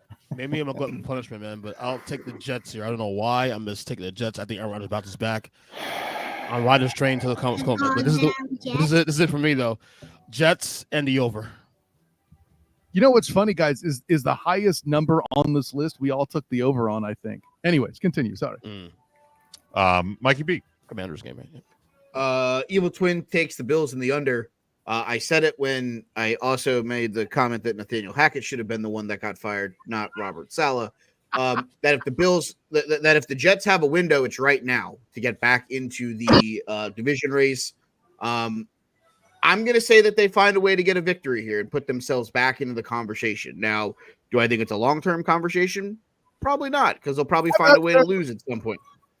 You know, they'll probably find a way to lose the game to the Titans or, you know, the Colts with Joe Flacco at quarterback or some random game they have in the middle of revenge November. game. Exactly. Isn't everything a revenge game for Joe Flacco at this point? I mean, for fuck's sake, what are we That's doing? fair. Where's Josh McCown? He's in I'll a take the nursing Jets. home, isn't he? I'll take the Jets plus the points because I feel that if they find a way to lose this game, it might be by like a point, like a 21-20 final. And with that being said, that puts me right at the line. I'll go slight over. I Somebody will go I for hope two both- instead of kicking. I the hope extra both point. of these teams just run the ball a lot. For you, Michael, it's light. I have Brees Hall in multiple fantasy leagues, so I would hope that as well. Yeah, quickly, are we agreed? And I only do this way because we've made this point, but I wanted to make sure everyone's clear on this. As a panel, we all agree that the Jets fired the wrong coach, right? Without question. Yes. Okay. Without question. Without question. Okay. In fact, there was a rumor that Saul was actually going to fire. Well, yeah, that's what I was saying. I think I Right. said that in the beginning. Is Right. You did. There was talks He had about the meeting. that Salah wanted to change at OC, and then the owner meets with Aaron Rodgers last night to discuss the coaching situation. Which, but do you think they had Woody Johnson said nothing that Aaron Rodgers said affected his decision, Jim. Rodgers fired. No. Sure. Rodgers fired him. Do you think they had ayahuasca there? Well, I mean, and at least this is as quoted by our good friend Antoine V. Saley of the New York Daily News. What up, Twan? Yeah, I mean, I think he probably Rodgers is like carries around then like in like a vial, like Bobby Boucher carried that magical water from the glacier in Alaska. I think that's ayahuasca. That's part of the horrible band name. Yes, absolutely. Man, I hate this game so much because I don't think either of these teams want or will win. We all lose on a Monday night. Really, in this one. Absolutely we do. The Bills a couple weeks ago, I was starting to believe in them for the first time since we started doing this show, and they proved exactly why I shouldn't do that. And then the Jets are just, good God, what is happening with Flex that the team? Commanders game to Monday night. But no, that I agree with. But a Rodgers Josh Allen matchup, I never thought we'd been like, oh my God, bad again. I mean, if Josh Allen plays, I guess I don't even know what his status. True. Oh yeah, but he has a bad ankle. Never mind, he'll play. Allegedly, what am I allegedly. talking about? He will play. Oh, F it. Just let chaos reign. Give me the goddamn Jets. Just press the button. There you go. The goddamn Jets. Jim, on an unrelated headline, I'm hearing they're postponing this game to next month on November 5th, so it can be played on Election Day just for you. Oh, good. Then I don't have to watch it. I will take a slight under, and everybody will be bored out of their skull on Monday. Slight, Jim. Slight. It'll be 20-19. Yeah, 20-19. And how they get to 19, I don't know. You can figure it out. I don't do math. 2-point conversion miss. Lots of kicking. No, there's a safety in there somewhere. Don't do math. Yeah, 2-point. I don't do it. You have to do meth to enjoy this game, I think. Blocked extra It's points. The actual You smoke crack, don't you? like I think that's the actual truth there. But Devin has the Bills and the over. All right, so let's now shift gears here to let me make sure the volume is up. Wouldn't want to miss this opportunity. Working? Our first student of the game dance of the year. Oh, for Christ.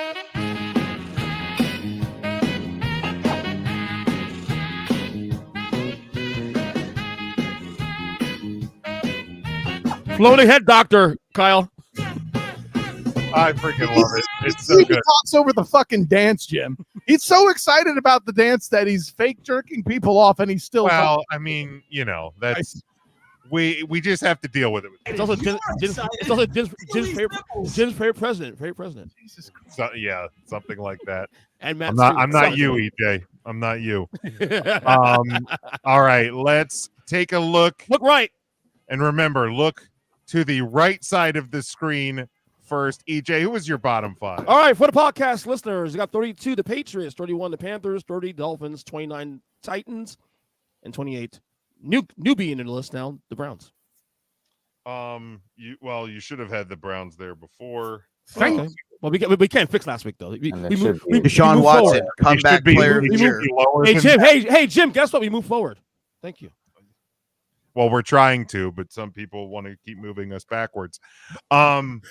This guy, he's also trying to conveniently realize once again how right I was about his Jags 32 placement being absolutely stupid, but that's okay. Brown should be lower.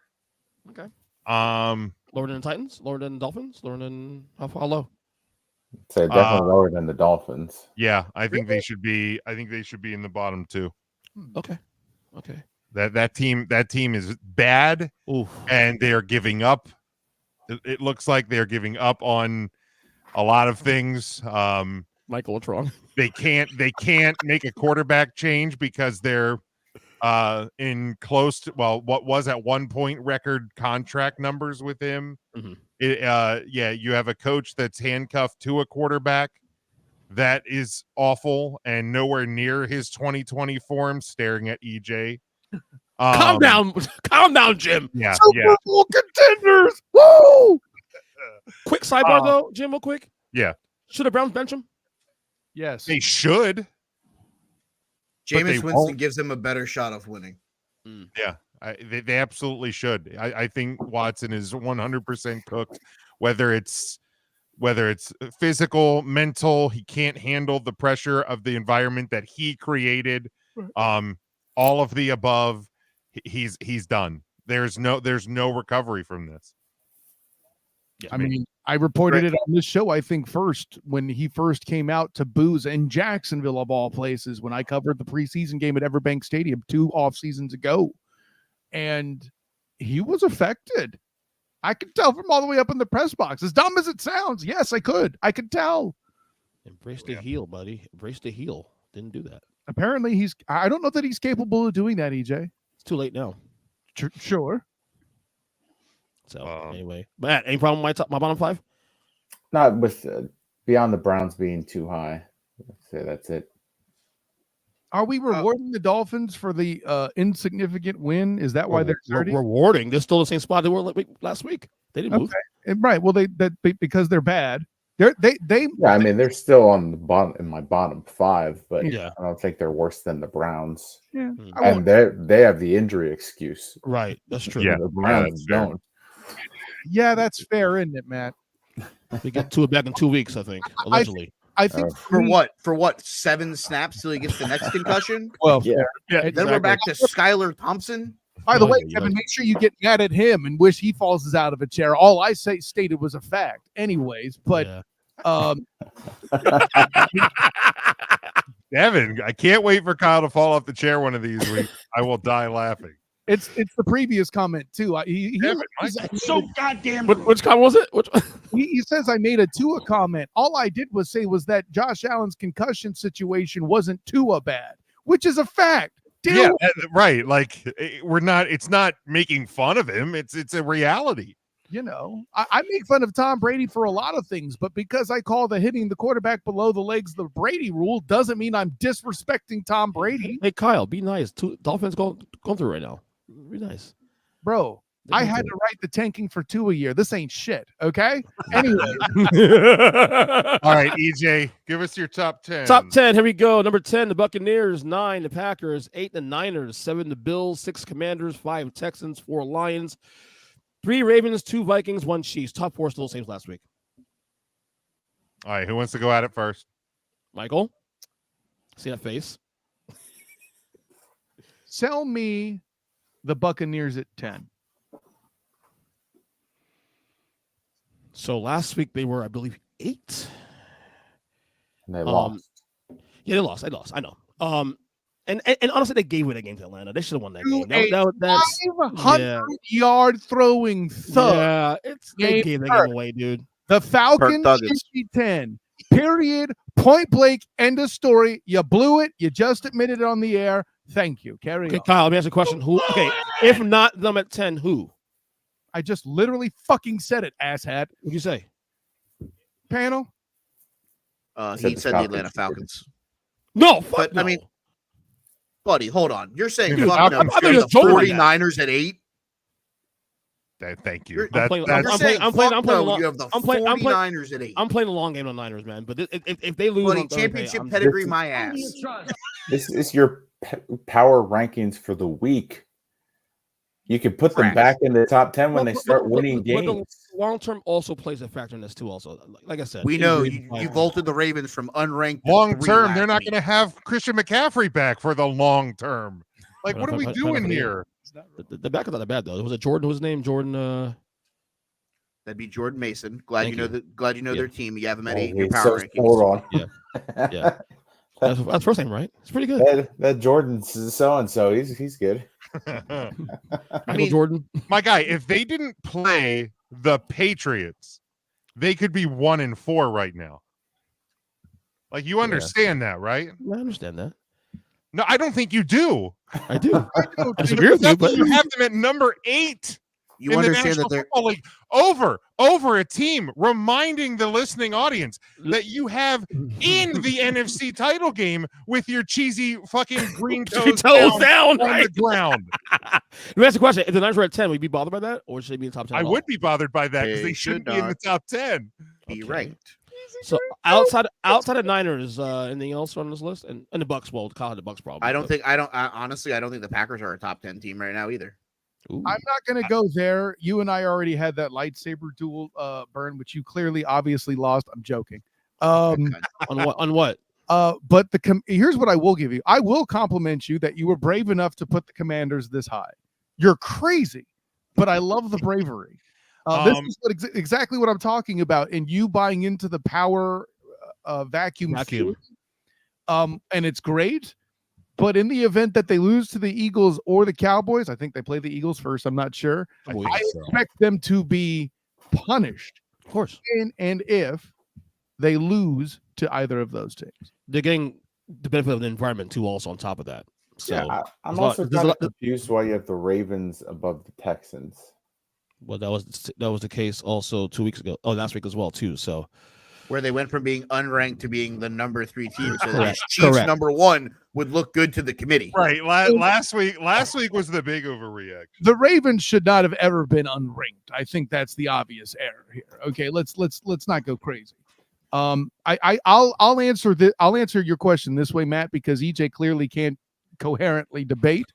I don't debate, but I conversate. Well, you fail is what you do.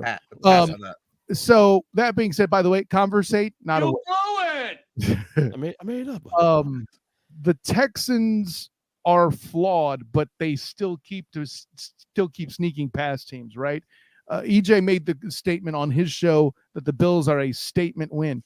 I'm not even convinced of that. They needed Mahomesian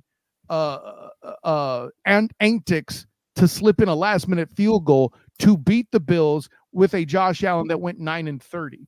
They have the player on their team that is the most penalized in the NFL, and they're among the highest team in penalty yards allowed. But they keep winning because they keep playing teams that hand them the fucking chance to win back. The one team that didn't, in the form of the Vikings, they got smashed.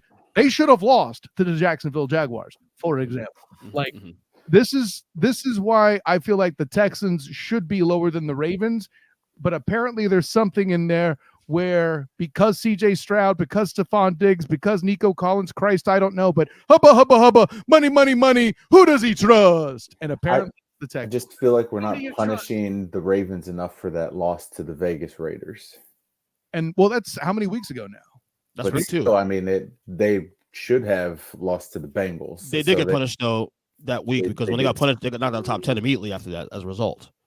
Yes, Ernest. But 2 weeks later, after beating a team who has 1 win and a team that's got 2 wins, you vaulted them to 3.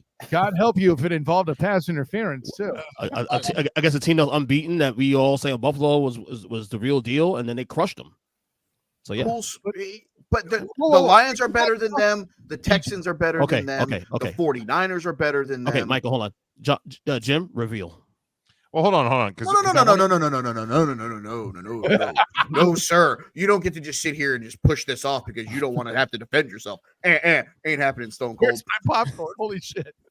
The fact of the matter is you sit here and you talk about the Baltimore Ravens, a team that Lamar Demetrius-Jackson fumbled the football in overtime, should have lost the game that their defense did not even show up for. And you're going to sit here and tell me, I trust them more than I trust Man Campbell and Jared Goff and Amon-Ra St. Brown. You've lost your mind. This team is not the Baltimore Ravens. I'll make you a deal, there, buddy. I'll make you a deal, Michael. Don't make me a deal. 3-8-3B. Better. 3-8-3B. Jim, 3-8-3B. Look. I made the mistake of letting you do that one time. 2 years ago, buddy. One time, It's 2 been years 2 years ago, now. that was my mistake. The statute of Now- limitations is passed on that, buddy. Now, no. By the Damn way, it. Vern, I appreciate you tributing to Kembe Mutombo as you dunk on EJ Christian. Rest in peace, like my you man. rejected him and scored at the same time. You swatted that bitch so hard off the backboard it went all the way to the other fucking hoop. So the big issues here, obviously, Ravens too high. Niners shouldn't be here. Buckets is too high. I also say I don't necessarily think the Bucks are too high. I think the Falcons should be above them. And I think with the number 10 spot, because that was a question that was brought up, is I feel like there's, you as we've talked, or at least as I've said in years past when doing these, is like you have the top, two or three teams. You kind of have that middle pocket. And I feel like this year, like the ones that kind of make sense stop at about 7, 8, maybe 9. But like that number 10 spot right now, I felt like I had a hard time putting a team in there. And I feel like there could be one of like, I don't know, 5, 6, 7 teams that could go into the number 10 spot. And I don't think any of them are that deserving. It's just the fact that we do the top 10 and the bottom 5. I think this so far this season, it would be a hell of a lot easier if we did top 5, bottom 10. Because I feel like there's more worse teams than there are good teams. But we're maybe starting to see some of the teams figure it out because no preseason. These top 5 anyway. I think that 10 spot, Jim, and if the main reason I don't put together a list is covering and fully writing and going balls to the wall Saturday and Sunday, and now I have to pull a top 10 out of my ass. Okay, that's the reason I don't do it, let's be honest. But in my mind, when I'm putting it together, the reason what I typically do with the 10 spot is use it for a team that deserves a reward, which I feel like a 500-yard dawning Falcons team deserves, and in the fact that they beat the Buccaneers, knocking them out just seems poetically too perfect this week. That's fair. I mean, I have the Falcons higher, but let me bring up the graphic that has Mike and my rankings on them. We won't necessarily run over them all the way, but and I agree with Kyle's point about the 10 spot about teams being rewarded. Which is kind of why I did what I did at 10. If anybody wants to attack it, feel free. I mean, how can I? I'm the one that said my lock would be Bo Nix continues the streak. So all you got to do is Bo leave. Like, I'm going to. So for the podcast audience, I have the Broncos at 10. Do I think the Denver Broncos are the 10th best team in the National Football League currently? I do not. Part of the problem is, as I just kind of said, I don't know who the 10th best team in the National Football League is right now. But I look at this Denver team, they beat a Bucs team that I think is good. Maybe they're kind of struggling with their identity a little bit. They went into New York on a crappy day. I don't know what the New York Jets are, but they won on the road in New York. It was an ugly game, sloppy, rainy, crappy day. They found a way to win there.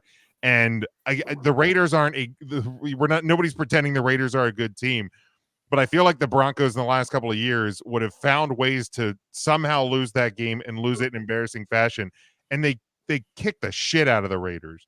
So like I just feel like, you have a team that has a really good defense and an offense that is maybe slowly putting pieces together with a quarterback that, rookie quarterback that just doesn't know any better, I guess, right now. And there's not a lot of film on him. So he's able to work within his team's offense. So they will probably eventually come crashing back down to earth. But when I look at the teams I would have considered there, Denver, Green Bay, Seattle, Pittsburgh, Dallas, Chicago, none of those teams to me, I think would beat the Broncos this week personally. I don't understand why we hate the Packers so much on this panel for those that are other than EJ. I need help. I'll grant they had a rough out to start the game against the Vikings, a team which you both have number 1 still for some reason. I'm not arguing with you again, Bern. But if we're to hold it true that they damn near came back in that game, regardless of whatever defense you do or don't like, that should still be held against that team. and then to continue winning, even though I know it was against the Rams, which they struggled. I don't understand. And by the way, winning games with Malik fucking Willis more than once at some point in this NFL season, I don't get why they aren't a top 10 team on all three of these panels. I can't grasp that. I'll give my thoughts on the Packers. They beat the Titans and the Colts with Malik Willis, which look, Malik Willis ain't gonna scare anybody for a starting job, but the Colts and Titans aren't really going to scare teams for being a National Football League team right now.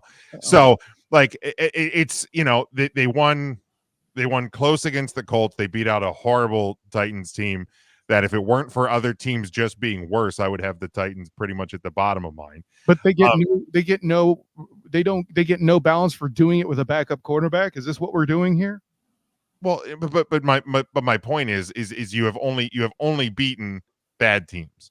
And this week, again, you have your quarterback back, and I think to me, it's based on what the possibility and of expectation was.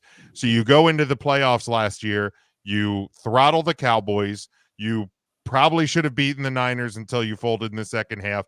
Credit to the Niners for adjusting and doing what they do. But then you signed Jordan Love to what at the time was the biggest contract, but then three other quarterbacks signed contracts. So there's a lot of hype and hope and talk around this Packers team, and 5 games in, granted unforeseen injury in week 1, I'm just not seeing it. They can very quickly get back into it, whether it be it by them winning and or the Broncos, Buccaneers, Falcons losing. Like it's a very short window for them to get back in it to me. But that's why and again, like when I said a minute ago, if I have the Broncos Packers this week, I'm probably picking the Broncos. That's why I have them above. Wow. Okay. Well, so what you're giving me is essentially they're at number 11 defense. Is that it? Sure. Like I don't like to extend it, but they are just. So to make a comparison to college football polls, they are others receiving votes. So not 10B, not 10B, Jimmy. Right. There's no 10B here because I'm not an asshole. But they are others receiving votes. And well, if you were truly doing this like college football, they would be top 10 because they have a quality loss against the Vikings. Mike and Jim, you guys weren't impressed with Kansas City's win on Monday night? No. I moved Kansas City up 1. Oh, yeah, you have them 3 last week. That's right. Yeah, remember he was a homer last week. That's right. Right. Okay. No, I mean, to be fair, I wasn't impressed with their win. I mean, we've talked about it on the show that their defense is going to be what gets them there. I gave their defense all the credit in the world last week on the show as I went back and forth with student of the game Kyle Nash on why I didn't have them at number 1. The fact of the matter is I still don't think their offense has that many weapons. I don't think their offense is that great. They had an opportunity to put that game away, and a receiver that has to play primarily for the rest of the year, Juju Smith-Schuster, found a way to hand the ball to a guy who weighs 355 pounds in the end zone. Mm-hmm. This is going to be a problem. I get it. Travis Michael Kelce will do his job. Week 1 as being the number 1 and the only option they have, he showed out. All the credit in the world. But right now, I think the Minnesota Vikings are the more complete team. There's a reason why the lead is I'm not going to have the argument again because we're going to say the same shit. And you're correct. And for the second week in a row, you're going to disrespect Chris Jones, and that's unacceptable, Burn. Do better. No, I didn't disrespect him. I said I've said here on this show you said defense, every week. You didn't say his name. That's all I'm saying. I mean, I also watched Derek Carr throw 3 footballs running backwards and chucking them over his head like Uncle Rico. But we're going to talk about how great the defense was. I mean, the guy is literally throwing up punts at this point, just trying to not die. Right. The Saints offensive line was not good on Monday night. Yeah, it was the most complete the Chiefs have looked. Correct. And here's all the year, thing. if not for week 1. And if the Minnesota Vikings would have lost, I wouldn't have flipped the Lions to 1. I would have put the Chiefs at 1, and I would have given them the respect that they earned. But the fact of the matter is the Minnesota Vikings did not lose a football game on Sunday or Monday or even Thursday. So at the end of the day, I still think that the Minnesota Vikings right now, top to bottom, because they have not been hit by the injury bug, are the best team in football. I do think that there are teams in the 11, 12, 13 range. Your Packers, your Broncos. I think those are teams that can make a run here in this situation, because there's going to come a time where the Commanders are allegedly going to fall back to earth. The Eagles may not be on this list if they lose another football game without all of their wide receivers. I have Perk Thuggins, the guy who this panel has said on countless times cannot win primetime games, cannot win postseason games. I'm the only one that's defended that guy, and I got him at 9 for that reason. I wish I would have listened to you this week, Mike, because I would have won against my arch nemesis in a fantasy league if I would have had Perk Thuggins in my life. Let's remember, Kirk Coupins is also the name you coined talking shit. Correct. But I haven't hid from it. Perk Thuggins, baby. Let's go. I'm not that mad at the Vikings. It's a full disclosure thing. And yeah, Right. here's the Vikings thing, your best defense for the Vikings, you already said there, Byrne, it's because it was against the pretender Saints. Though that being said, we're that impressed by a team that's so great they had to fire their coach. But go ahead. But also too, when I look at like Vikings versus Chiefs, if we're talking about just those two teams in that grouping, is because of the injury issues and the inconsistency on the offensive side of the ball, sans Patrick Mahomes. I like the Vikings defense to be able to win that matchup, and keep the Chiefs, off the board enough that the Vikings offense can go to work and get the job done and beat them. So again, if I have a team that it's a tight window between the two, I go, if these teams played this week, who would it be? I would pick the Vikings over the Chiefs this week. So they're still my number one. This is the first week that for myself, and I can only speak for myself here, that I'm looking at the Minnesota Vikings. They have the bye week, which is going to be big for them because Aaron Jones is hurt. Yeah. That was their first piece of the injury bug that's really hit them. Mm-hmm. Obviously TJ Hawkinson still being on the PUP list and all that stuff, but this was the first real in-season loss with the hip injury, and it's the hip that he hurt last year when he was in Green Bay. So it's, what are you going to get from guys like Ty Chandler and the rest of the running back room in Minnesota? This was going to be the test for Minnesota. They're going to play the team in 2 weeks that I have currently as the number 3 ranked team on my big board. So at the end of the day, the test for the Minnesota Vikings is on October 20th when they play the Detroit Lions.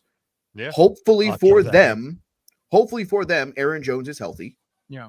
So that they can go into it full strength, so that if they come out of it, maybe the talk isn't the Minnesota Vikings are pretenders. Maybe it's the Minnesota Vikings are a team that we need to talk about how they've finally done enough around whomever's playing the position of quarterback to keep them in contention.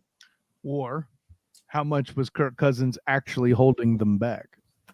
Well, how much did Justin Jefferson getting hurt the back half of last year really hold them back also? Mm-hmm. No, I see your cape, but I think O'Connell's been there for more than one season, and I don't believe Jefferson was hurt 2 years ago. No, he was healthy 2 years ago. Yeah, I can't. 13 and 4 year. No, I'm not bothered by the Vikings, number one, to be honest. I'm not bothered by it. The only thing I would say push back on is the fact that as bad as the Jets were on Sunday in London, they were literally the drive away from winning that game. That's as bad as they look. So, and the Kansas City Chiefs have won 2 games by a foot and by a fluke pass interference call. It happens. It's the National Football League. And again, I'm not mad at like number one. I'm not mad about it. Yeah, and London games can tend to get a little bit screwy too, because I can't remember if the field that they play at, if that is the grass field or a temporary turf field. Those games do kind of sometimes get a little funky as well. Again, travel, all of that. There's a lot of weird stuff that can go into those London games. So if anything, I was more bothered about the Chiefs at 3 last week with Jim, but he adjusted this week, obviously. I'm still more bothered about the lack of Packers. I still think you have what is kind of a glaring contradiction in that the Vikings are so great, and the only loss on the Packers schedule is the team you have at number 1. But they played some bad teams and won. Packers also lost to the Eagles, who aren't in my top 10. Also due to an injury, by the way. And same issue too with the field. The same excuse with the field issue was sure massive in Brazil. But again, before we get too far down the road, and the part everybody keeps forgetting is winning those games with injuries. If we're going to hold injuries against teams so harshly, they need to be rewarded when they win with them. That's just my 2 cents. I will say that if Malik Willis beat a team that isn't currently sitting 30th and 27th in my rankings, I would probably have a Packers a little bit higher on my list personally. I think the fact of the matter is they've beaten basically dog water. And I think at the end of the day, let Jordan Love get healthy. And I have no problem putting him on the list right now. But I will tell you that what I've seen from them is not NFC title game contending Green Bay. It's more of a survive, get right, and let's see what this looks like in a couple weeks. And then I think that's the real grading scale for the Green Bay Packers. I mean, here's the deal with me and the Packers. In the next 4 weeks, they play the Texans and the Lions.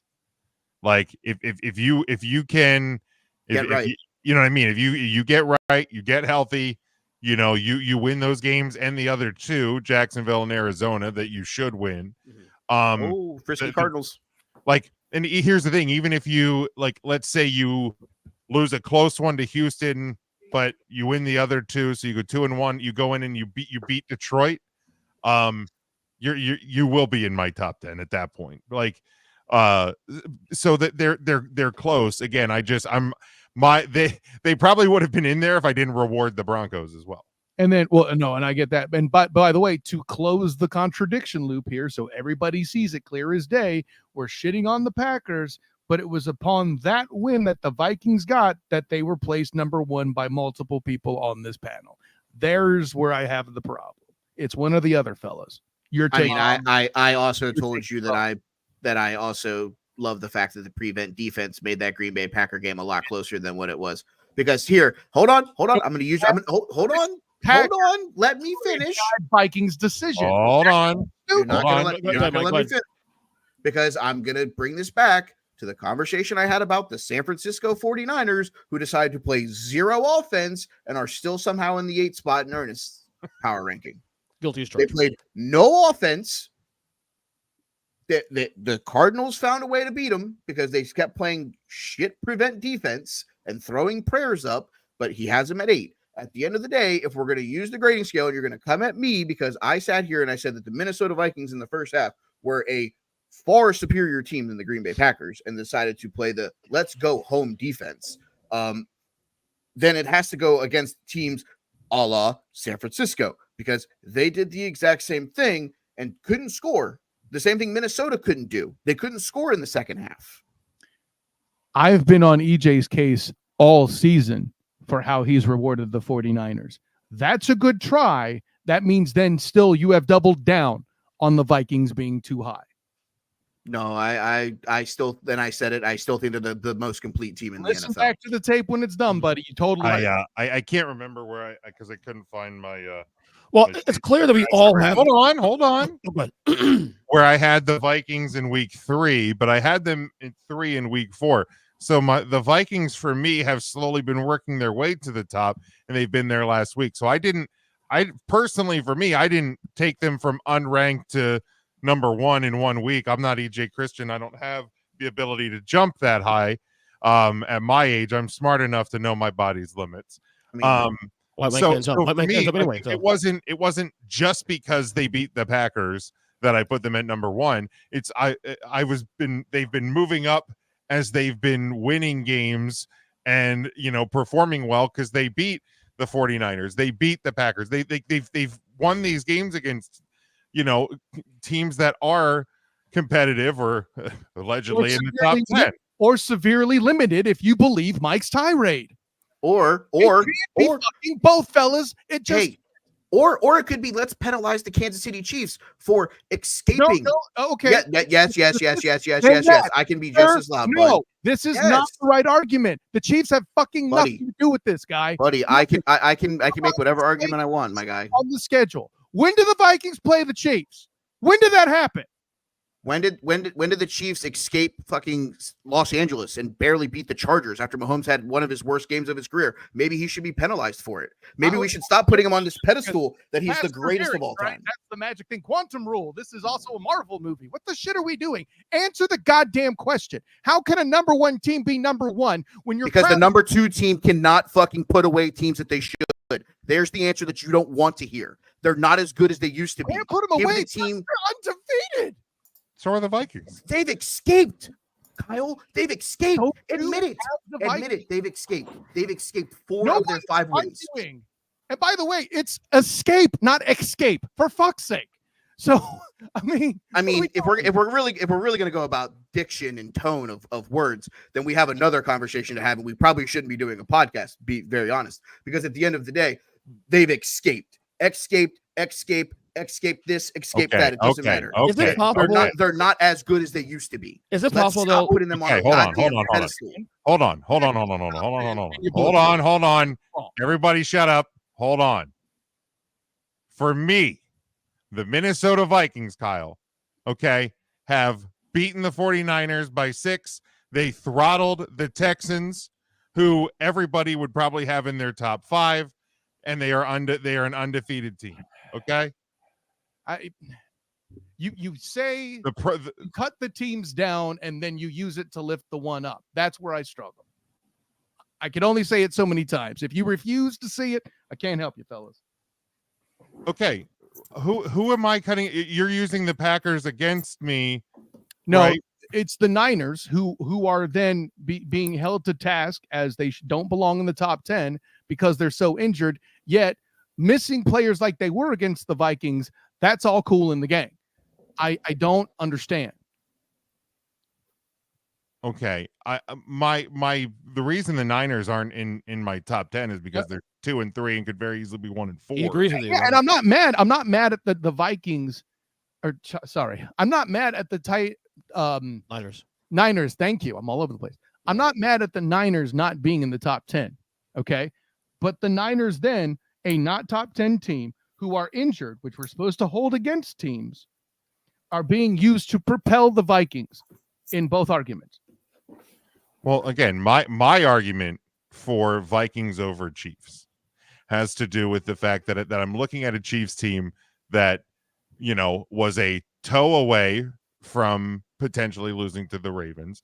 Mm-hmm. They were, a 1-point victory against a Bengals team who has 1 victory. A close win over the Falcons, a close win over the injury riddled Los Angeles Chargers, and then their best effort was against a Saints team that apparently played their Super Bowl in week 2. So to me, it's about what the Chiefs haven't showed me yet. Okay. And what the Vikings have. Can I add a quick? No beating teams in the top 5. Is there value in, because the Chiefs who they are, back-to-back Super Bowl champions, that there's value in they're getting everybody's best shot every week? Because again, the Chiefs are the Chiefs. They play the Ravens, and their schedule, to be honest, they've had probably the hardest schedule in the league so far in 5 games. Ravens, number 3 in the list. Granted, again, they barely beat them, but yes. Who else they beat week 2? They beat the Bengals. The Bengals. Then they beat the Falcons, Chargers, Saints.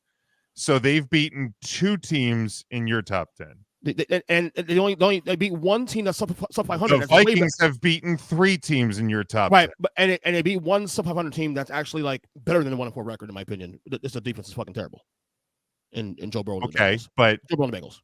Okay, but they still only have 1 win. You're right. They agreed. Have 1 win. But again, if you're using the toughest schedule, the Vikings have beaten 3 teams in your top 10. The Chiefs have beaten 2 of them. They beat Niners, Texans. Who was they beat again? Niners, Texans, and Packers. Packers, right? No, again, I'm not me personally. I'm not mad at like that. And here's the thing. Yes, I'm sure everybody wants to beat the Chiefs. But to me, I don't put stock in the Chiefs won the Super Bowl 2 years ago. I want to beat them. 2 years? No, 2 years in a row. That's 2 years ago. 2 years in a row. I understand that, but you're missing the point. there's no value in 2024 because the 2022 Chiefs were Super Bowl champions.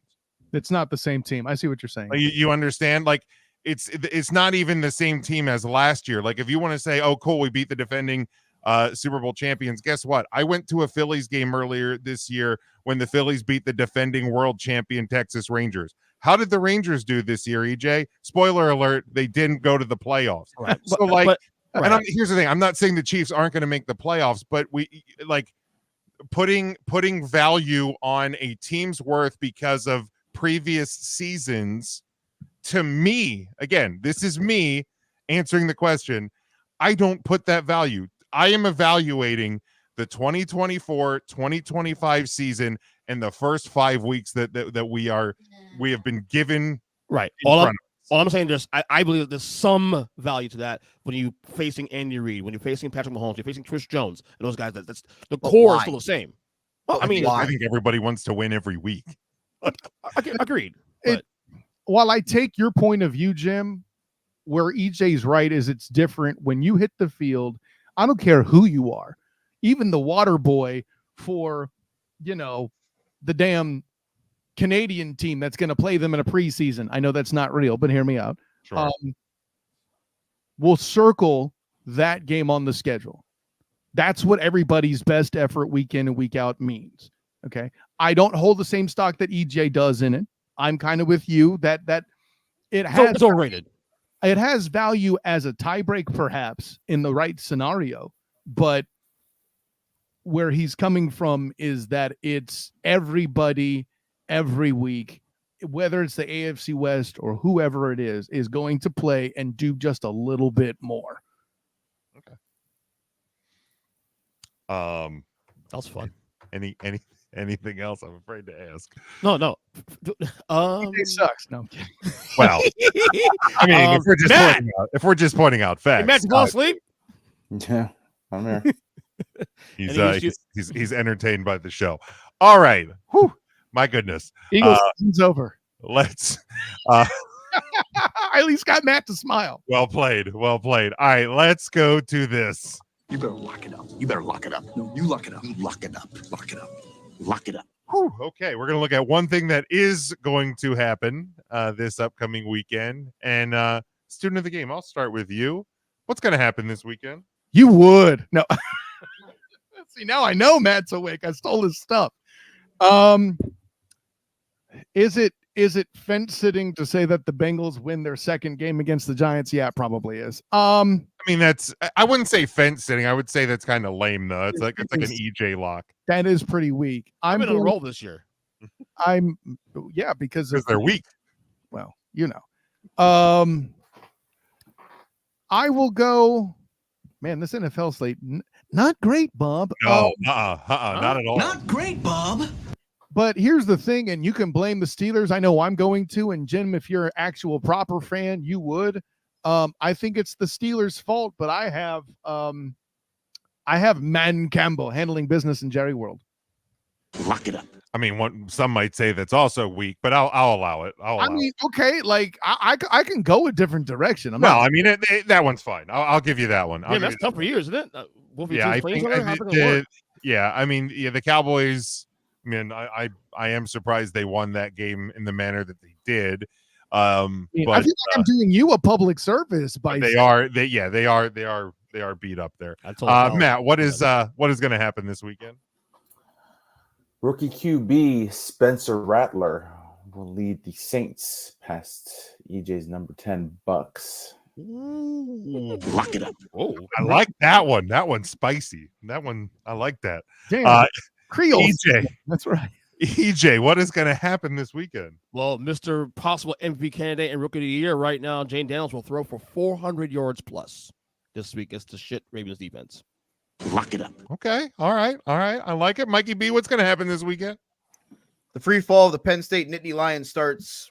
They travel to Southern California and get blown out. 10-plus point loss to the Trojans. You know why? It's so Penn State. Lock it up. Look, man, I can't lose with that one because if USC loses, hilarious. If Penn State loses to an unranked USC, fucking hilarious. I'll use I'll use the Kyle argument. You're rooting for USC because it can make the Notre Dame win against them look even better whenever they play them at the end of the season. I mean, sure. He's not wrong, guys. He's not Find wrong. the lie, God damn it. Find the lie. Right. I mean, he's not wrong, but yeah, like I said, can't lose either way. For me, what will happen this weekend? I already let it off with the Ravens beating Washington, but the NFC East will go 0-4 this weekend. Oh shit! So that'll be Detroit Ravens wins. over Washington, Browns over Eagles, Lions over Tampa, Bengals over Giants. Jim, man, you gonna take that? Man, you gonna take that from him? That's some. Can I ask a follow-up question to your lock, sir? Sure. Do they bench Deshaun Watson in like the first quarter and they lose to Jameis Winston? Because I just need to know for my own mental well-being. I need to know if we need to do a wellness check. Sure. On you, I sir. feel like that'll be less embarrassing for Philly, so I'll at least give him that. Because I feel like losing to Deshaun Watson would be very, very embarrassing. Disrespectful. Moving to the first quarter, Deshaun Watson would be. Or like Deshaun Watson, gets a twisted ankle or something and has to leave the game. And I mean, diarrhea works too. And Jameis Winston reminds people what a quarterback in Cleveland. I'll say this much: if the Eagles lose on Sunday to Cleveland, watch the press conference. Jalen Hurts. You would say that, right, Matt? Oh, holy hell! You just had to get that in, didn't you? I had to. All right. My name's Eagles Jaworski, and I approve his message. It is. Dude. But all right, we somehow made it to the end of the show. Mikey B, tell people where they can find you. Oh, you can follow me on Twitter at @TheyCallMeBurn. You can listen to me talk about professional wrestling on the Take 3 Wrestling podcast. You can also listen to me talk eventually again about Mount Rushmores on the Mount here on the Huddle Up feed. I'm going to start those back up in the next couple weeks. I've been talking to Jason about those. Otherwise, always fun. Let's have a good week. All right, very good, EJ. First Good Podcast called All Podcast Catchers. EJ Christian 7 on Twitter. YouTube page, youtube.com/Ernest Christian. Guys, if you're in the area of the storm, please be safe. We're praying for you. And yeah, that's all I got for you. All right, Matt. Yep, you can hear me on Tuesdays and Thursdays on the 3CT podcast, Mondays on the Maximize Monday podcast. Follow me across all platforms at Teaching to the Choir. All right, student of the game, Kyle Nash. Mikey Byrne, fucking tired, man. Holy shit. No, I lead with Mikey Byrne to start giving the heads up and foreshadowing that in approximately a month's time, mid-season awards will be due on the Student of the Game podcast. Can't wait for that. Put that on the calendar there for your first week action.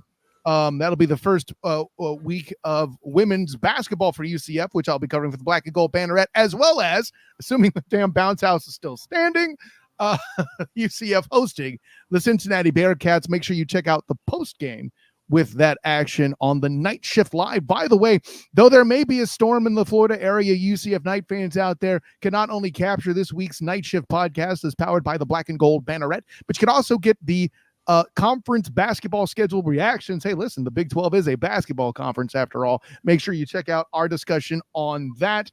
By the time you're listening to this, I can guarantee you that all of those things would have dropped. Night Shift podcast, get on it, check it out. That's going to be a fun time. Also, my work with the Student of the Game Wednesday night, I have pre-recorded with Drew. There will be action there. Make sure you check that out here on the Huddle Up YouTube channel, as well as Sartoba Media at 9 p.m.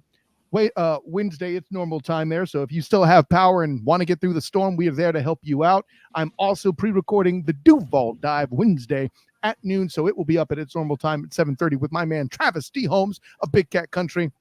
And I will also tinker away at the keyboard to get you the keys to the game for the Jacksonville Jaguars, heading over to Merry Old England and getting what might be the most unpredictable game on the Jags docket, facing the Bears.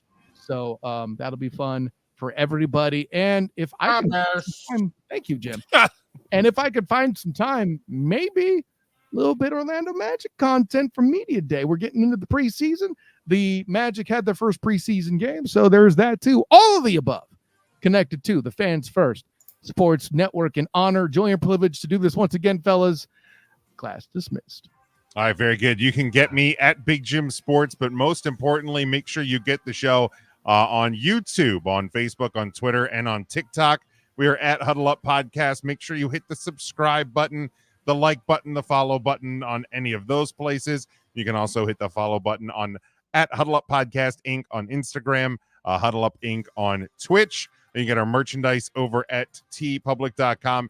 If you enjoy the show, if you enjoy this wild clown show circus that we provide you each and every Tuesday night, please encourage your friends and fellow sports fans to pop over and hit the subscribe button as well. Our YouTube numbers have been growing this year, so appreciate everyone following us there and interact with us each and every week. We certainly do appreciate it as well. Until then, like EJ said, I said at the start of the show, anybody who is in the path of the storm this week, please stay safe. If you can still evacuate to a safer location, please do that. If you do not, I hope you stay safe and are back with us safely next week as well. But until next time, stay safe, stay smart, and as always, go for the win.